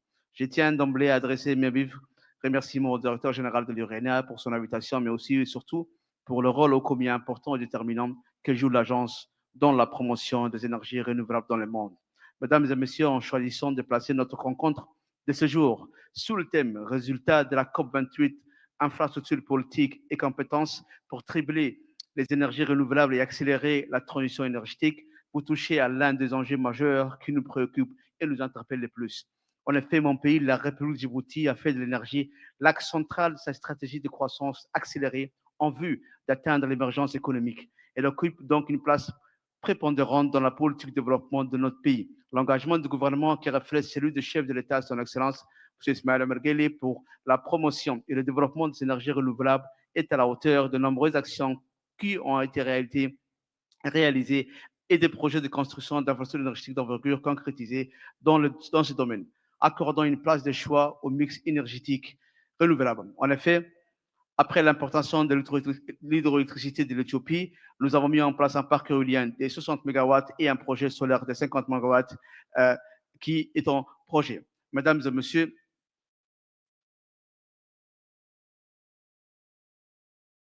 il s'agit donc, à travers les projets énergétiques déjà réalisés et les autres en voie de concrétisation, notre objectif prioritaire poursuivi est l'accès universel à une énergie compétitive pour les entreprises, abordable pour nos populations, notamment pour les plus vulnérables et à faible pollution environnementale. Outre l'effet de répondre aux besoins énergétiques croissants de nos populations et d'assurer la sécurité de nos approvisionnements énergétiques, notre volonté est d'accélérer la transition énergétique en passant d'une économie fortement dépendante des combustibles fossiles à une plus tournée vers l'utilisation de technologies énergétiques qui ouvrent l'accès aux énergies vertes. Au-delà, nous cherchons à concrétiser nos aspirations de développement et à réaliser la transformation économique indispensable pour sortir nos populations de la pauvreté énergétique qui est un frein de développement de notre pays. Pour finir, j'ai saisi cette occasion pour réaffirmer la place des énergies renouvelables dans notre stratégie énergétique nationale de diversification des unités de production. Souscrivant parfaitement le résultat de la COP28 sous le triplement des énergies renouvelables et le doublement de l'efficacité énergétique d'ici 2030, nous souhaitons rejoindre l'APRA ou le partenariat accéléré pour les énergies renouvelables en Afrique impulsé par le président Ruto au Kenya. Il s'agit de cette nouvelle alliance internationale dirigée par l'Afrique, composée de gouvernements et des parties prenantes travaillant ensemble en synergie pour accélérer le développement des énergies renouvelables afin d'améliorer l'accès à l'énergie, permettre une industrialisation verte et améliorer la résilience économique et sociale. Ces partenariats, rappelons-le, est conçu pour aider les pays africains à réaliser la vision profondément ancrée dans la déclaration de Nairobi sur le changement climatique et dans l'appel à l'action qui consiste à apporter la capacité renouvelable de 300 gigawatts d'ici 2030. Pour notre part, nous sommes pleinement et résolument engagés à jouer notre position avec notre partition et réussir la transition énergétique. Sachez que nous poursuivons sans relâche nos efforts pour relever les défis énergétiques. Dans l'ensemble, nous voulons gagner les batailles de l'accès pour tous à l'électricité, l'éducation rurale et l'efficacité énergétique et la baisse du coût de l'électricité. Sur ce, je vous remercie de votre attention.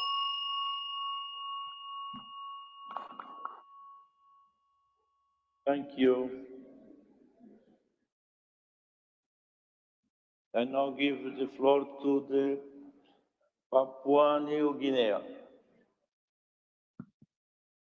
Thank you, Chair. Excellencies, ladies and gentlemen, we are all gathered here again after a few months where the government of the United Arab Emirates hosted a successful conference of parties or COP28 meeting. We applaud the leadership of the UAE government and its people, including the wonderful city of Dubai, for hosting us all and ensuring we delivered on several successful outcomes, including the consensus package and the first global stocktake. Mr. President, Papua New Guinea, like the others who have spoken before us, is here today to show our support for this theme and its importance to our ongoing efforts to promote implementation.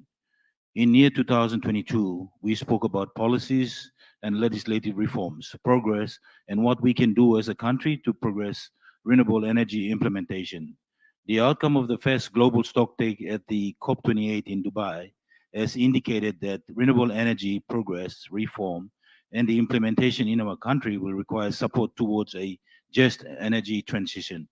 Mr. President, the theme of this assembly reflects the ongoing challenges amongst all countries around the world, both in the global south and global north, when it comes to energy transition.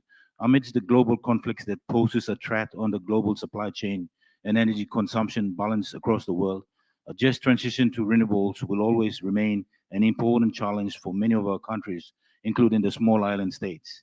As a country, PNG faces a lot of challenges. Infrastructure and skills are amongst the most obvious. We continue to rely on our global trade and relationship with others to access the necessary products and services, including technology for energy.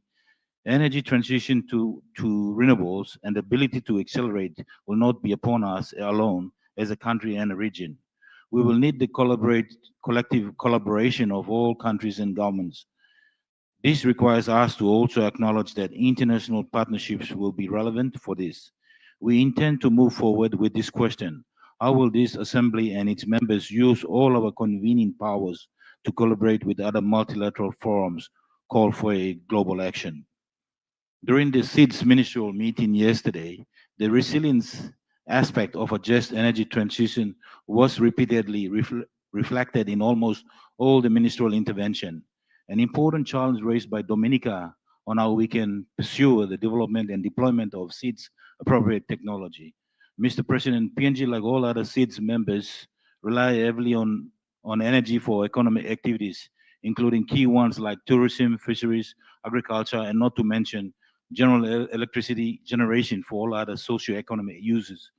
As a country, we share the similar plight of all small island states in terms of weak and ailing power systems, the need for reskilling and upskilling of workers who will be able to transition into renewable energy jobs.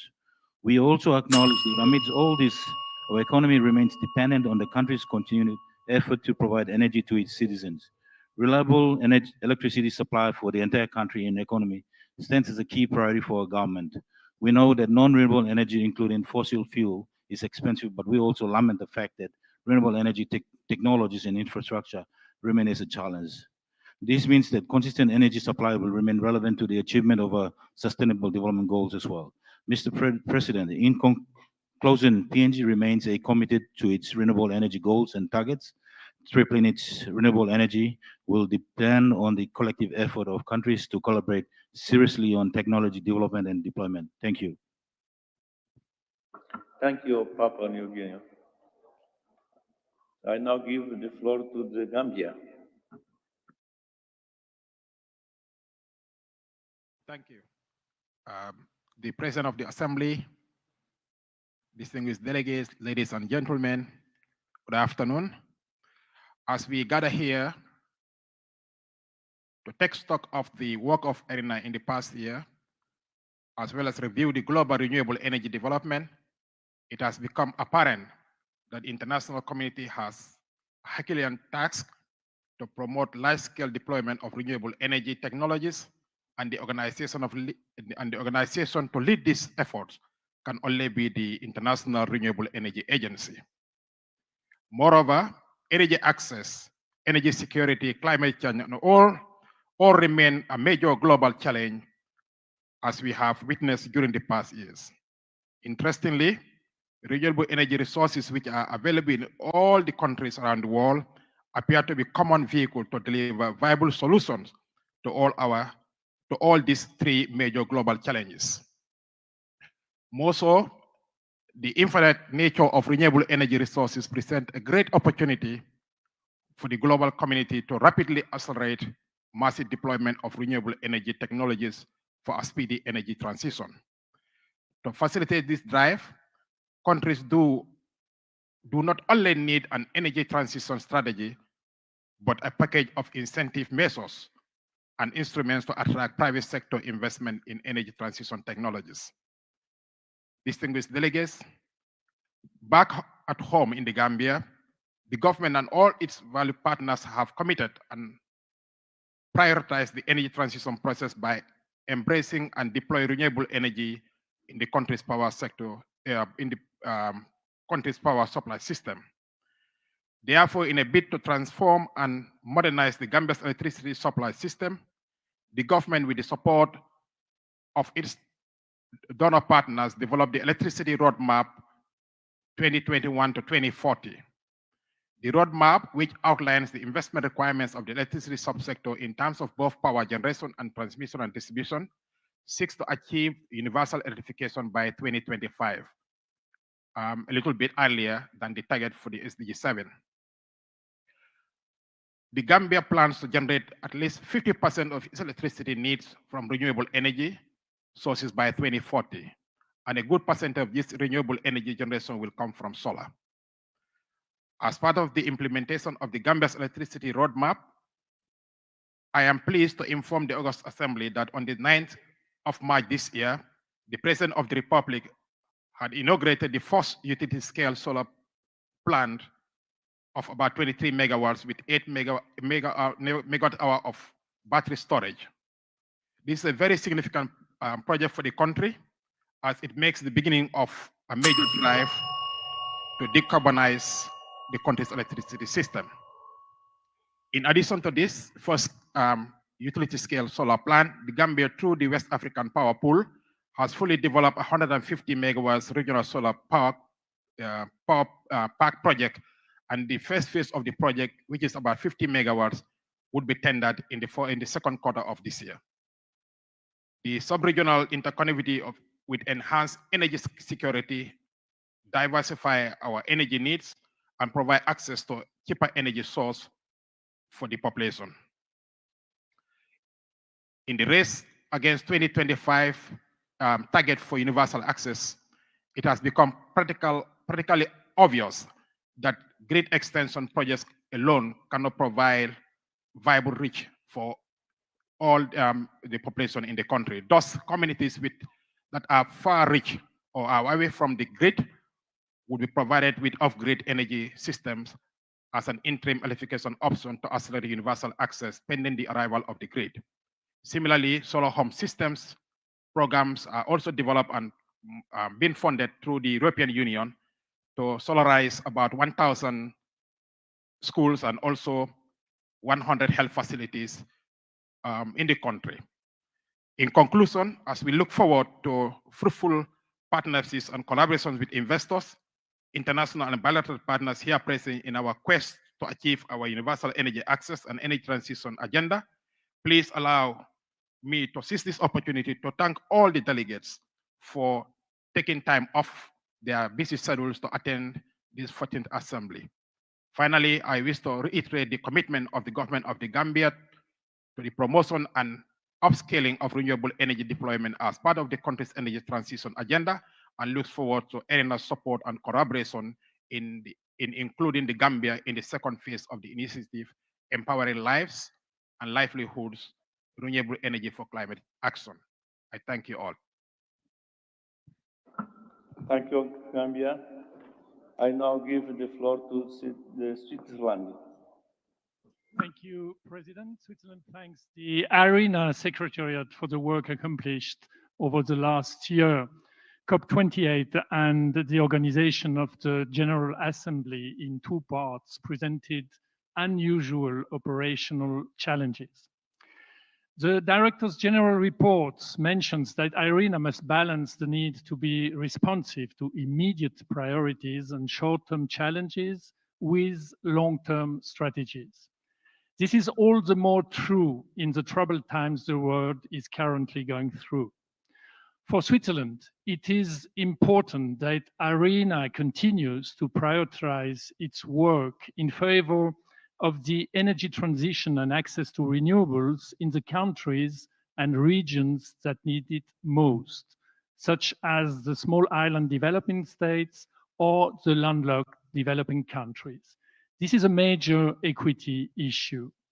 In this context, it is positive to note that IRENA has been asked to implement the nationally determined contributions of 95 parties to the Paris Agreement, including 26 SIDS and 21 LLDCs.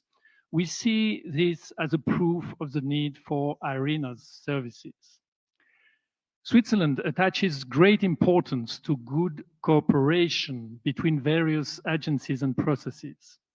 The historic agreement reached at the last COP puts the tripling of renewable energies at the center of the game. The UN, IRENA, the IEA, and all other actors must work together in the most complementary way possible, focusing on their respective strengths. This is the only way to achieve Sustainable Development Goal 7 and hope to limit global warming to 1.5 degrees. Since last year, Switzerland is the first country with a legitimized net zero target by 2050 adopted by popular vote. The energy sector has a key role to play in reducing CO2 emissions. Fossil fuel consumption is responsible for 3/4 of our emissions. Finally, we note with interest the growing importance of an instrument such as the Energy Transition Accelerator Financing Platform, which has attracted 4 billion in pledges. Switzerland itself supports various instruments for financing renewable in developing countries, such as the Blue Dot Network, and welcomes all innovative mechanisms in this area. Regarding the financing of renewable in the developing countries, we are convinced of the need of changing our approach to a more efficient and coordinated one. We have to explore options for the new way of de-risking and reducing capital costs according to the specificities of individual projects. I thank you for your attention. Thank you, Sitilan. I now give the floor to Kuwait.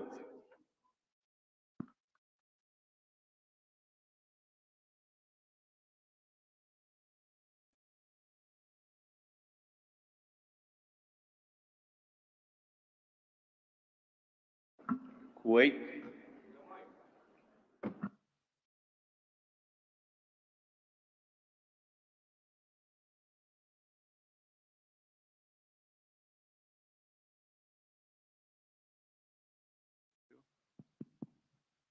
بسم الله الرحمن الرحيم والحمد لله والصلاة والسلام على رسول الله وعلى آله وصحبه أجمعين. Ladies and gentlemen, distinguished delegates, I am highly honored to address you today to highlight a brief about Kuwait's sustainable goals and dynamic progress in the area of renewable energy and the sustainability of our future world.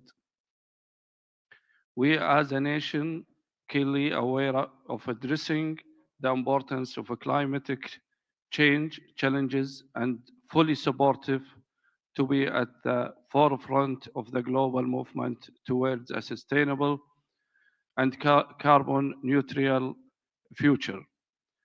In alignment towards COP28 decisions, Kuwait has been taking steps to significant increase its renewable energy targets.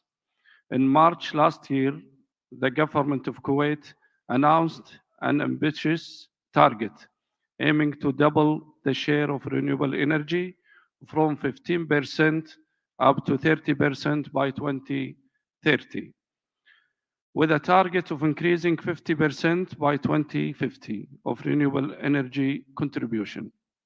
These goals underscore Kuwait's improvement toward energy economy and sustainability.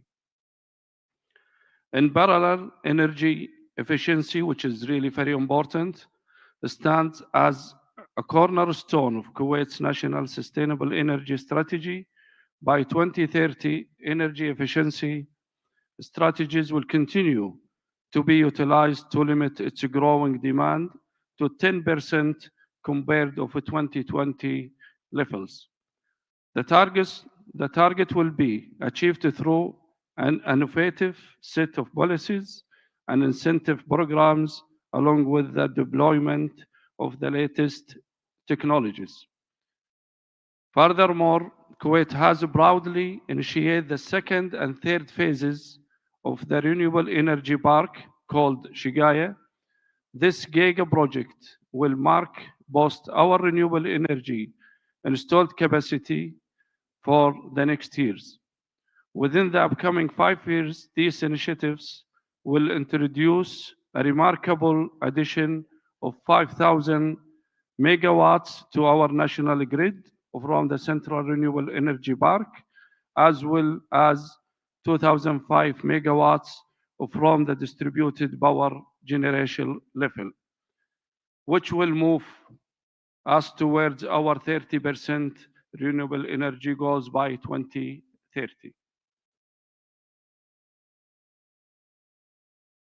Ladies and gentlemen, in closing, as we gathered here today, at this esteemed international platform, let us remember that our efforts in renewable energy and sustainable are not just for our nations alone, but for our global community at large. Kuwait is proud to contribute to this collective efforts of IRENA since its establishment, and we are look for where to continue this fruitful cooperation and collaboration with all of you to create a sustainable future for our world and for the next generations. Thank you a lot for your attention. Assalamu alaikum wa rahmatullahi wa barakatuh. Thank you, Kuwait. I now give the floor to the Japan. ありがとうございます。経済産業大臣政務官の吉田信弘です。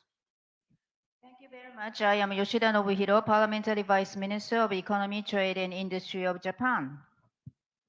はじめに COP28 の成果に向けたアイリーナの貢献を評価します。First, we appreciate very much the contribution IRENA has made to the outcome of COP28. 日本は再生可能エネルギーの主力電源化に向けた取り組みを進め、太陽光の累積導入量が世界第3位の実績があります。さらに洋上風力設置区域の拡大に向けた制度整備や、今後10年程度で8倍以上の地域間連携線の拡大などを通じ、再生可能エネルギーの導入拡大に向けて取り組んでいます。Japan has been working to make renewables baseload power and has become number 3 in the world in terms of cumulative deployment of solar power. We are also putting system to expand areas for offshore wind farm and enhancing regional grid interconnection by 8-fold in the next 10 years, pushing ahead further renewable take-up. 一方で COP28 の目標達成に向けて一層の各国間の連携が求められています。また我々は気候変動対策、エネルギー安全保障、経済成長を同時に推進する難しい舵取りが求められています。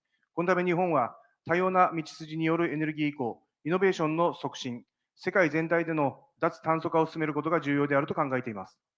On the other hand, achieving goals set at COP28 would call for cooperations amongst the countries further. We are called upon to manage difficult tasks of achieving simultaneously climate measures, energy security, and economic growth. Japan believes it important to advance energy transition through various pathways, promote innovation, and decarbonize on worldwide basis. 一つ目にエネルギーをめぐる各国のさまざまな事情に応じ、多様な道筋のもと、ネットゼロという共通のゴールを目指すことが重要です。First, it's important that according to the national circumstances of energy, through various pathways, aim for common goal of net zero.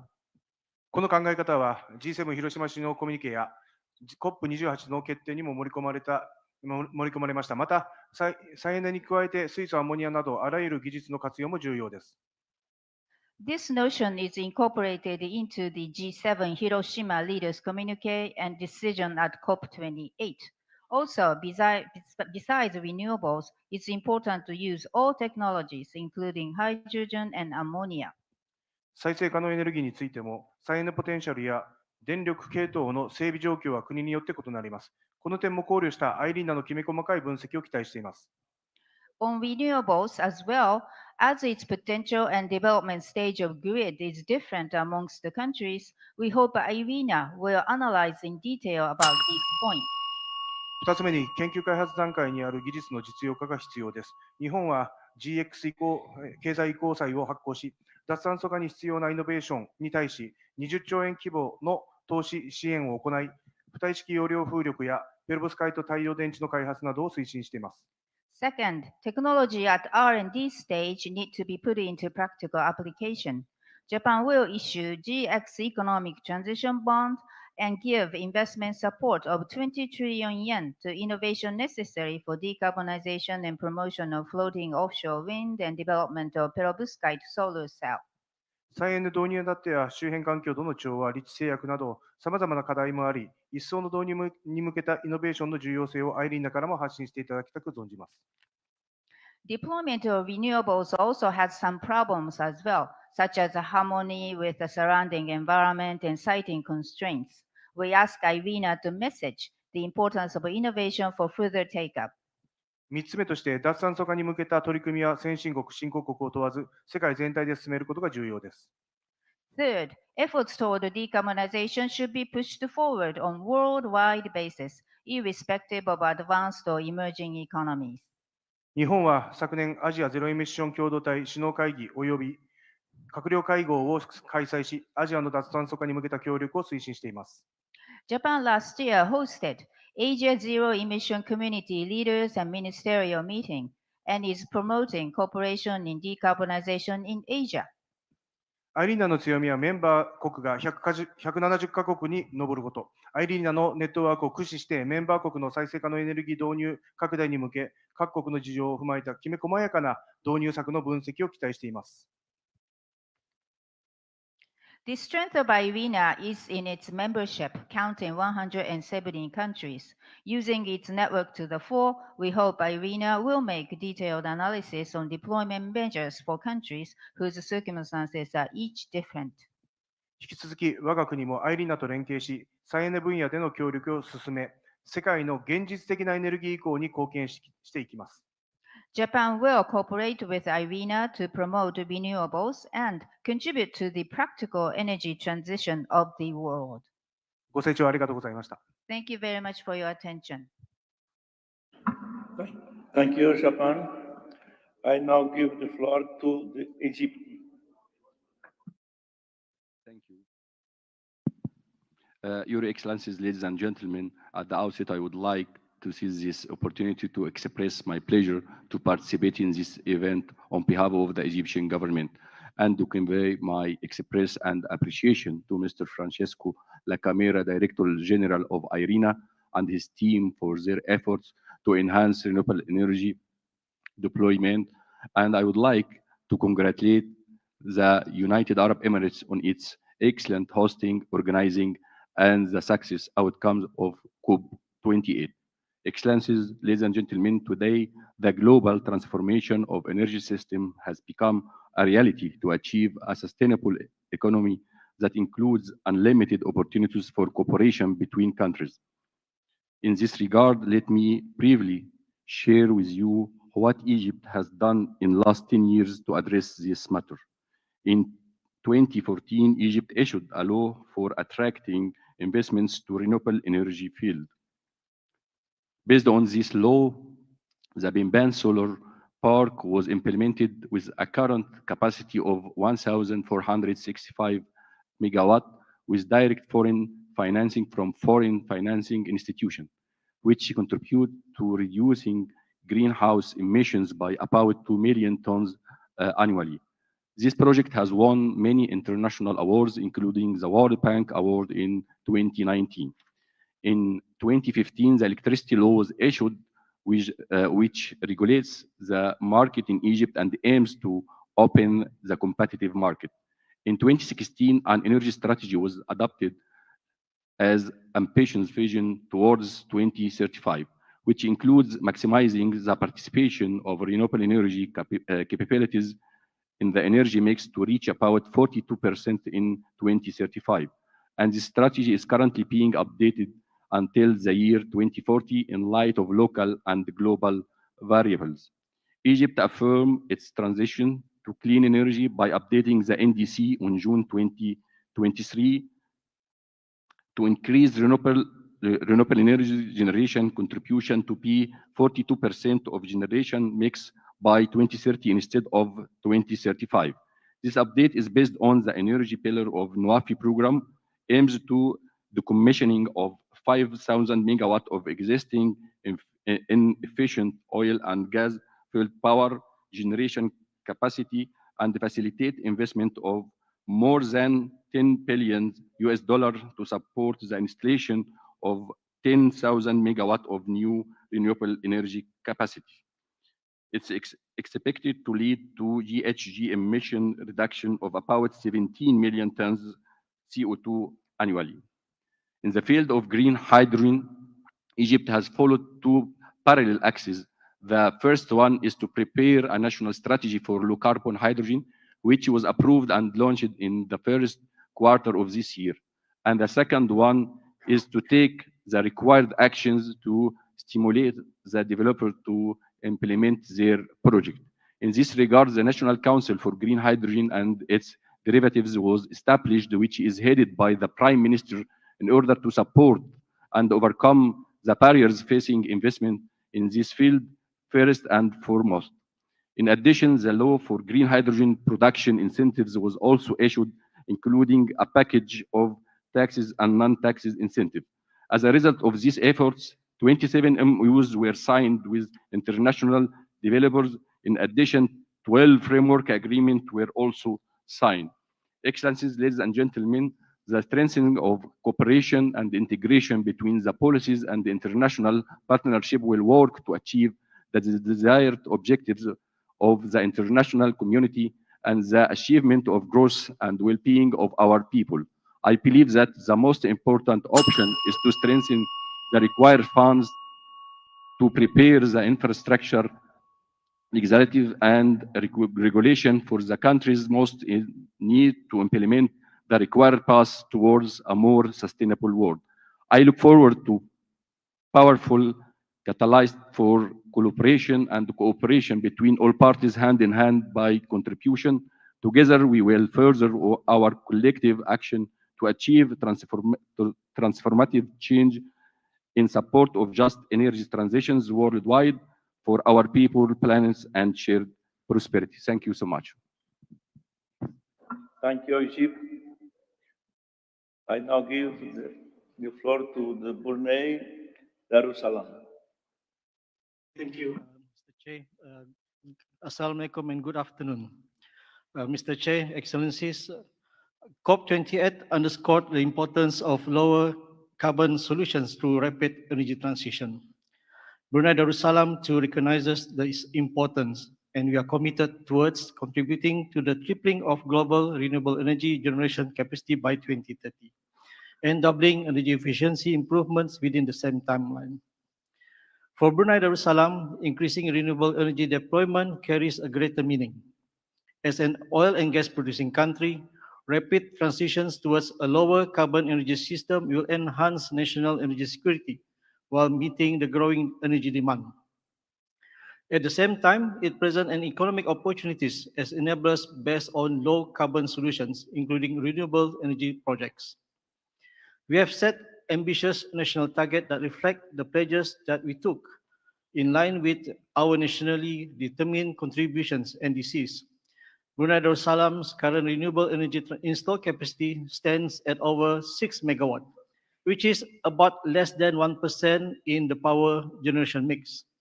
Our aspiration is to further increase this share to at least 30% by 2035 through installation of large-scale solar, with a key focus of achieving installed capacity of 200 megawatt by 2025.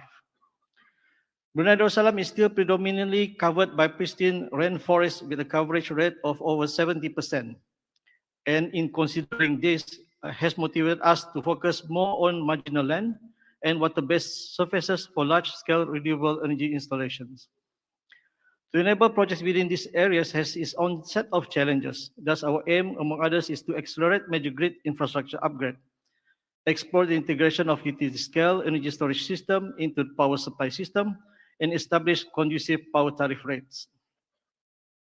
On top of that, with the introduction of net metering mechanism in 2021, renewable energy is extended to smaller scales rooftop solar on buildings in the country, which is planned to be integrated to national development projects such as national housing, schools, and mosques, among others.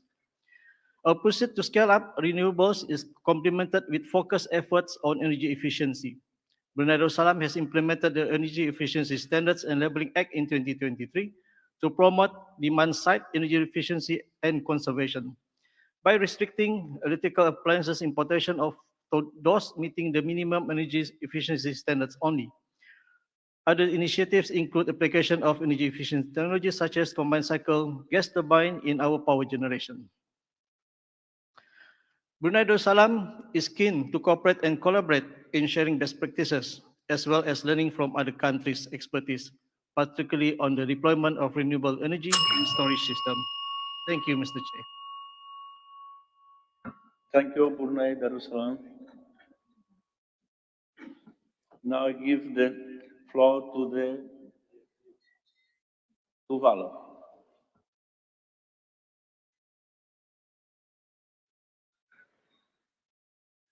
Thank you for the opportunity, honorable members, your excellencies, ladies and gentlemen.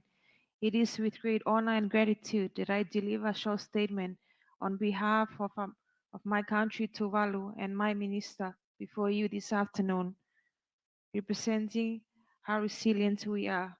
As you may know, we have a new government that came into office on the 28th of February this year, and our minister responsible is Honorable Simon Kofe, whom looks after the portfolio of transport, energy, communication, and innovation. I extend my deepest appreciation to IRENA for extending this invaluable invitation to participate in the 14th Assembly here in Abu Dhabi. It is a testament to the collective commitment we share toward a sustainable and renewable energy future. Tuvalu, a small island nation in the South Pacific, faces unique challenges and vulnerabilities in the face of climate change. We have only 26 square kilometers with 11,000 people only. Yet, despite our size and limited resources, limited capacity, and being isolated from the world market, we are unwavering in our determination to lead by example and put words into actions. We have embarked on a journey to phase out fossil fuels and embrace renewable energy alternatives that are yet to explore and implement, such as offshore technology. Currently, the only renewable energy source is solar systems. However, maintaining batteries is a challenge and it's a high cost. In the pursuit of this noble goal, we recognize that we are not alone. As small island developing states, we stand united in our resolve to combat climate change and its devastating effect on our planet. The Paris Agreement serves as our guiding light, offering a beacon of hope in the face of adversity. Furthermore, we must ensure that young people have access to financing and resources to support their innovative ideas and initiatives. By providing avenues for collaboration, mentorship, and investment, we can unleash the full potential of our youths and catalyze a drastic transformation towards clean energy.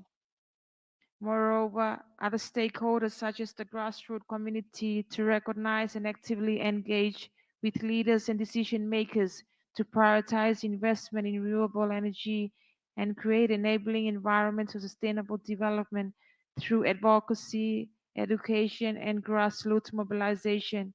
We can influence policy and foster a culture of sustainability at all levels of society.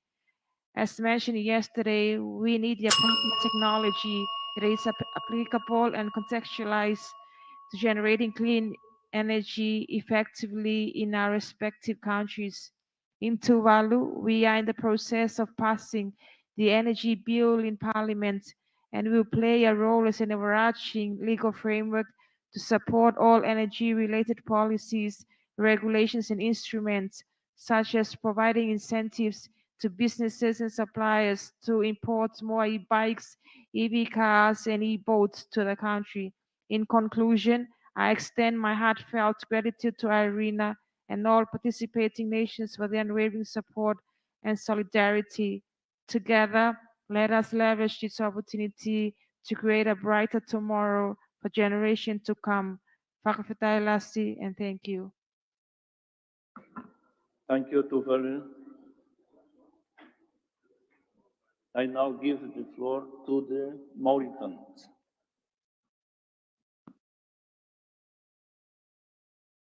Respected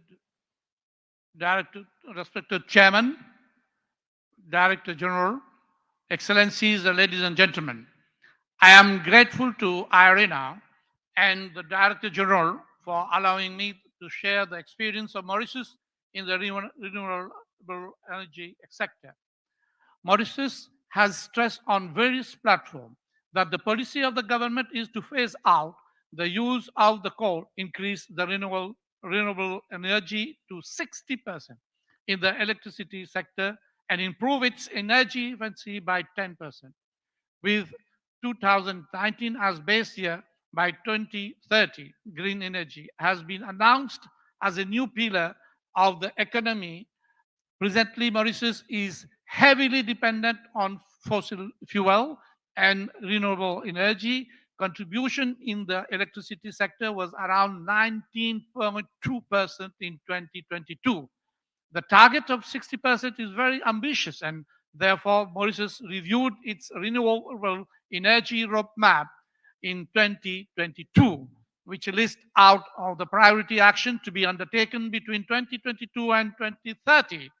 The Central Electricity Board, CEB, is the sole electricity utility provider in Mauritius, is currently implementing a number of schemes and projects which are objective of democratize access to the grid to enable each customer segment and to play a crucial role in the green energy transition. As a measure to also decarbonize the transportation sector, three categories of electric vehicle EV, PV scheme have been developed for the individual, commercial, and public charging through solar PV system.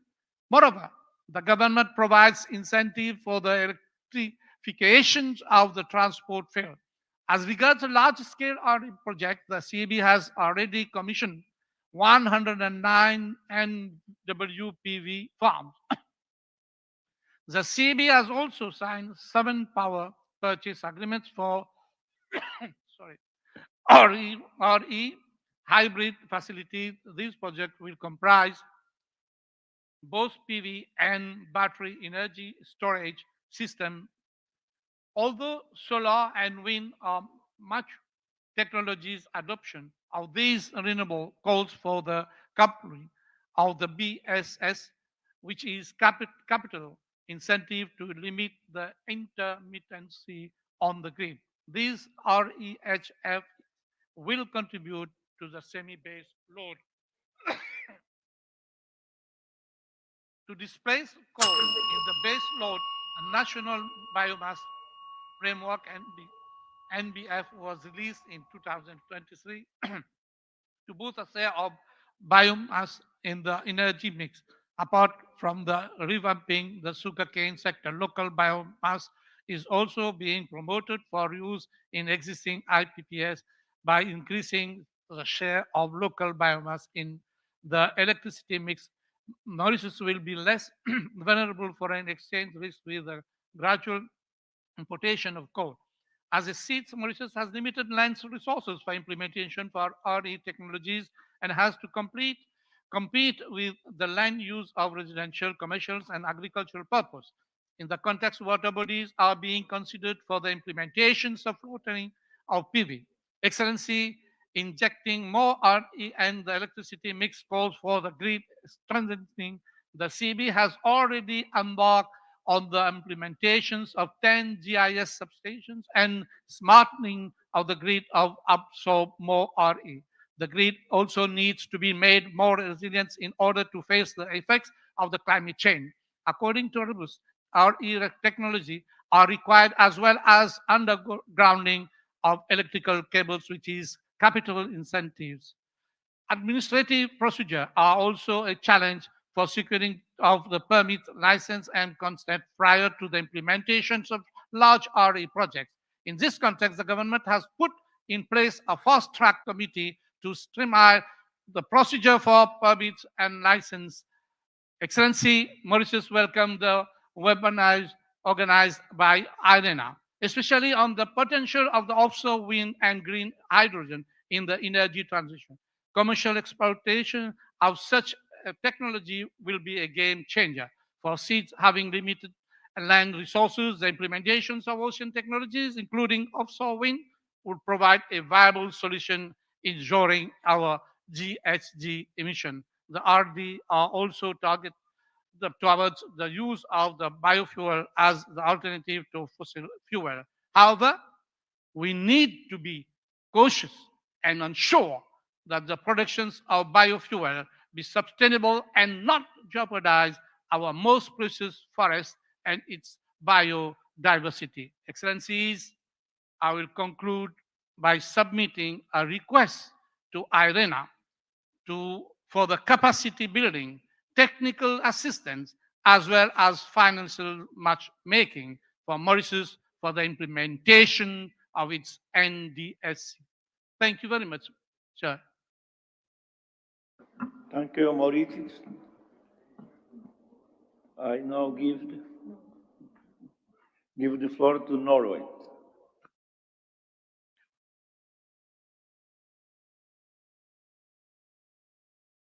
Thank you. Mr. President, distinguished delegates, at COP28, we agreed to triple global renewable energy capacity and to double the global average annual rate of energy efficiency improvements by 2030. Let me thank our hosts, the United Arab Emirates, also for their excellent COP presidency that enabled us to get the historic UAE consensus. And analytical work by IRENA underpinned that decision, underscoring how IRENA's work is influencing world energy and climate politics. Now we have to deliver, and reaching our targets requires commitment, policy support, and investment at scale from all of us. Now, please allow me to present some of the recent developments in Norway. As the largest supplier of energy to Europe, we will continue to be a stable and predictable energy supplier. And the North Sea will become an even more important energy hub for Europe.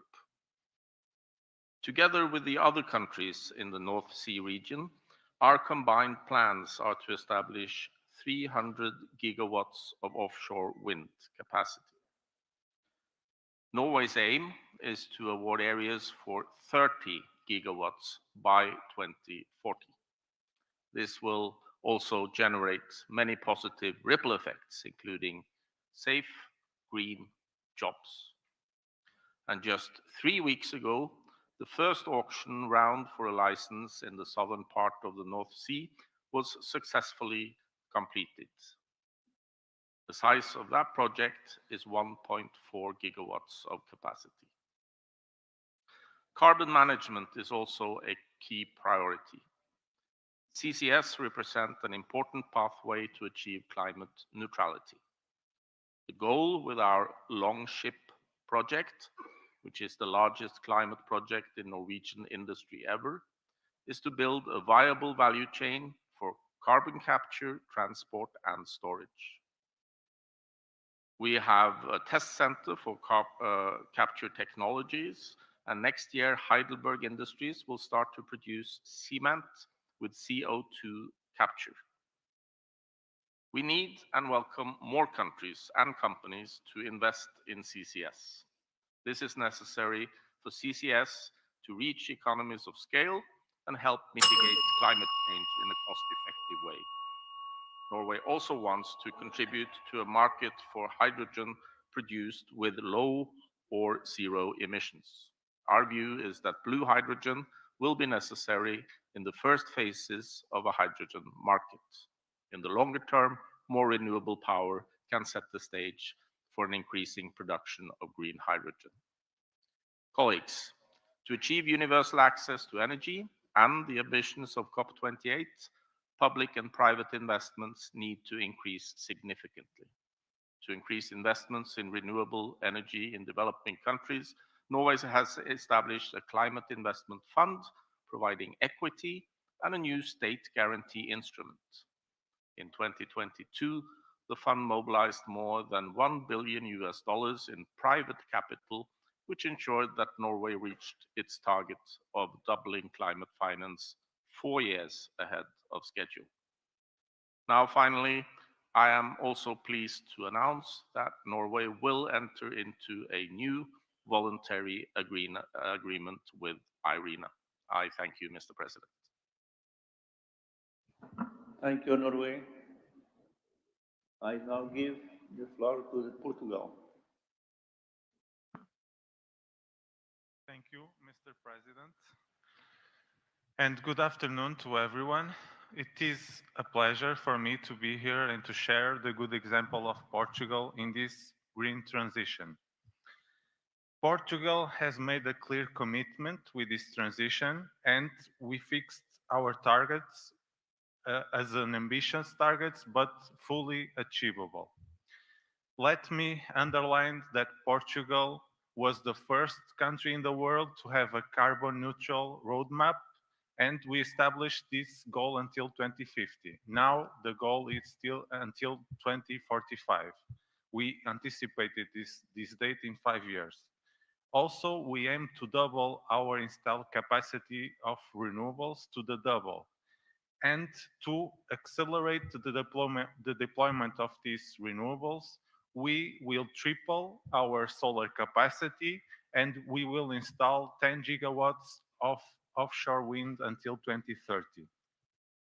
We also want to reinforce the importance of adopting energy efficiency measures and to promote investments in new technologies while developing the needs in hydrogen, biofuels, and lithium industry. We also have now 65% of our electricity coming from renewables, and we have a target of reaching 85% already in 2026. For instance, in the last month, we had 91% of our electricity coming from renewables. We also have a biomethane action plan to boost the biomethane market in Portugal. We aim to reduce our dependency on the importation of natural gas and reduce the emissions and to promote green industries.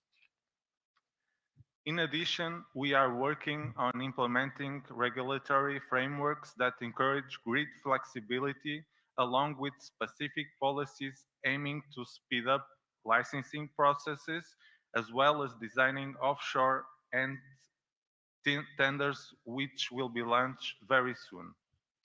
Finally, this session is an excellent opportunity to share experiences, to learn from each other, and to identify opportunities to work together in the coming years.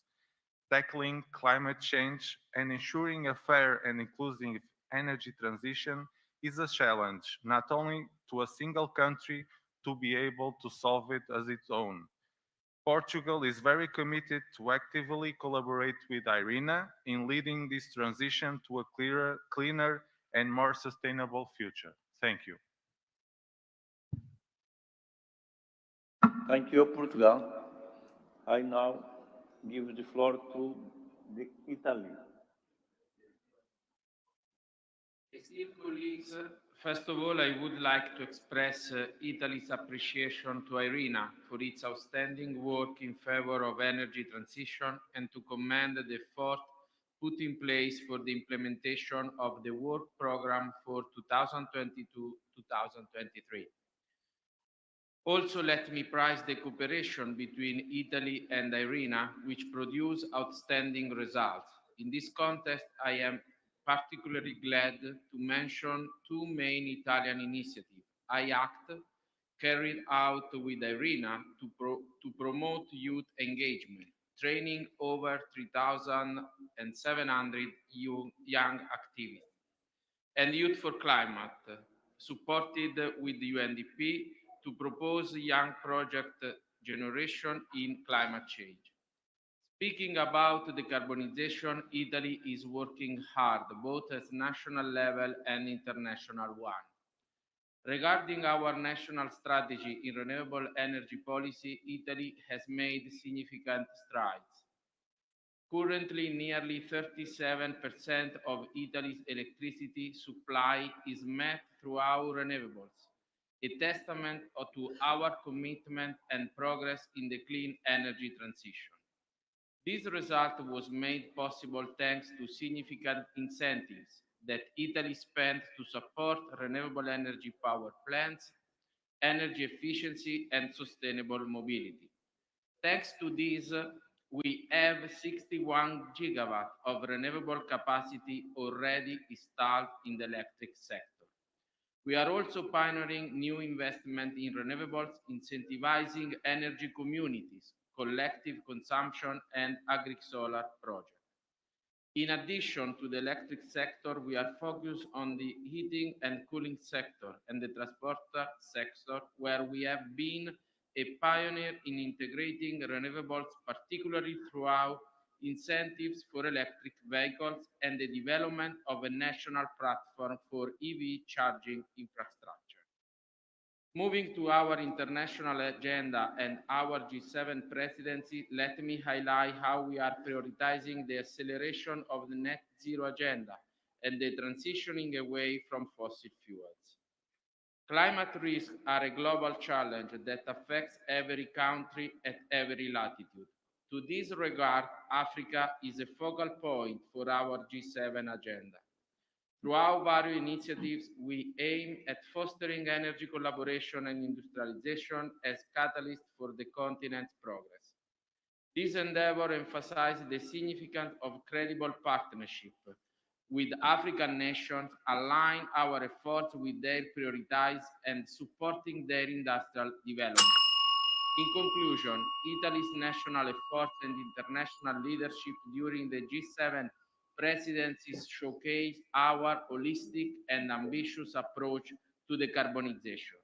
We remain committed to advancing renewable energy, exploring innovative technologies, and fostering global partnership to achieve a sustainable and decarbonized future. I thank you. Thank you, Italy. I now give the floor to the Ukraine.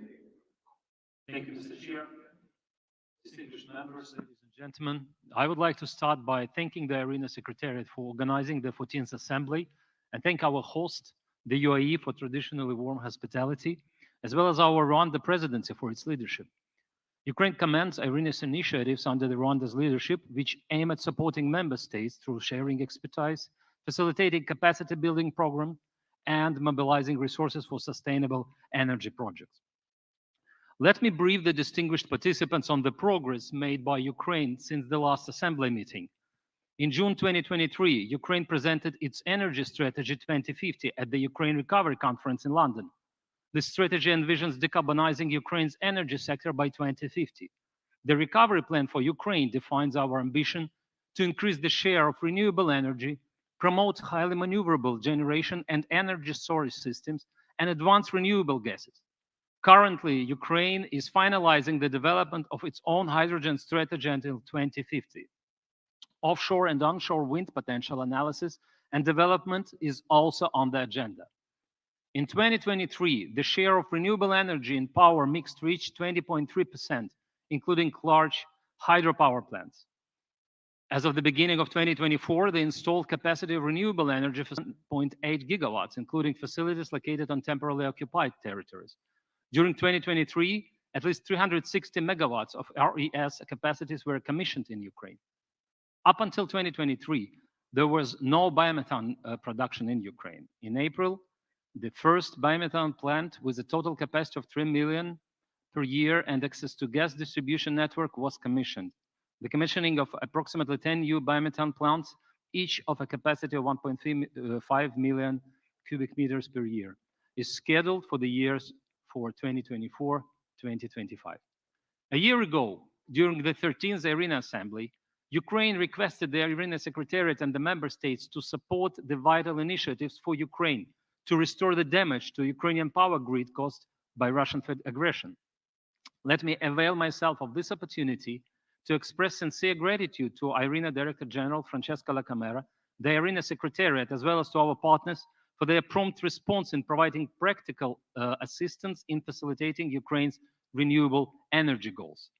To contribute to the COP28 legacy, on December 10, 2023, Ukraine and IRENA signed a joint statement on actions to establishing the Ukrainian Decarbonization Fund using IRENA's expertise and international best practices. I would like to convey words of appreciation to Director General of IRENA, Francesca La Camera, his able team, particularly Dr. Ahmed Bater, for supporting the initiative to conduct a special training for Ukrainian representatives from the Ministry of Energy and State Energy Efficiency Agency. We look forward to the continuation of our cooperation with IRENA aimed at capacity building. It is important to note that our efforts in the development of renewable energy in Ukraine are taking place despite Russia's destructive assault on Ukraine's energy infrastructure at Exxon's energy facilities. Since the beginning of military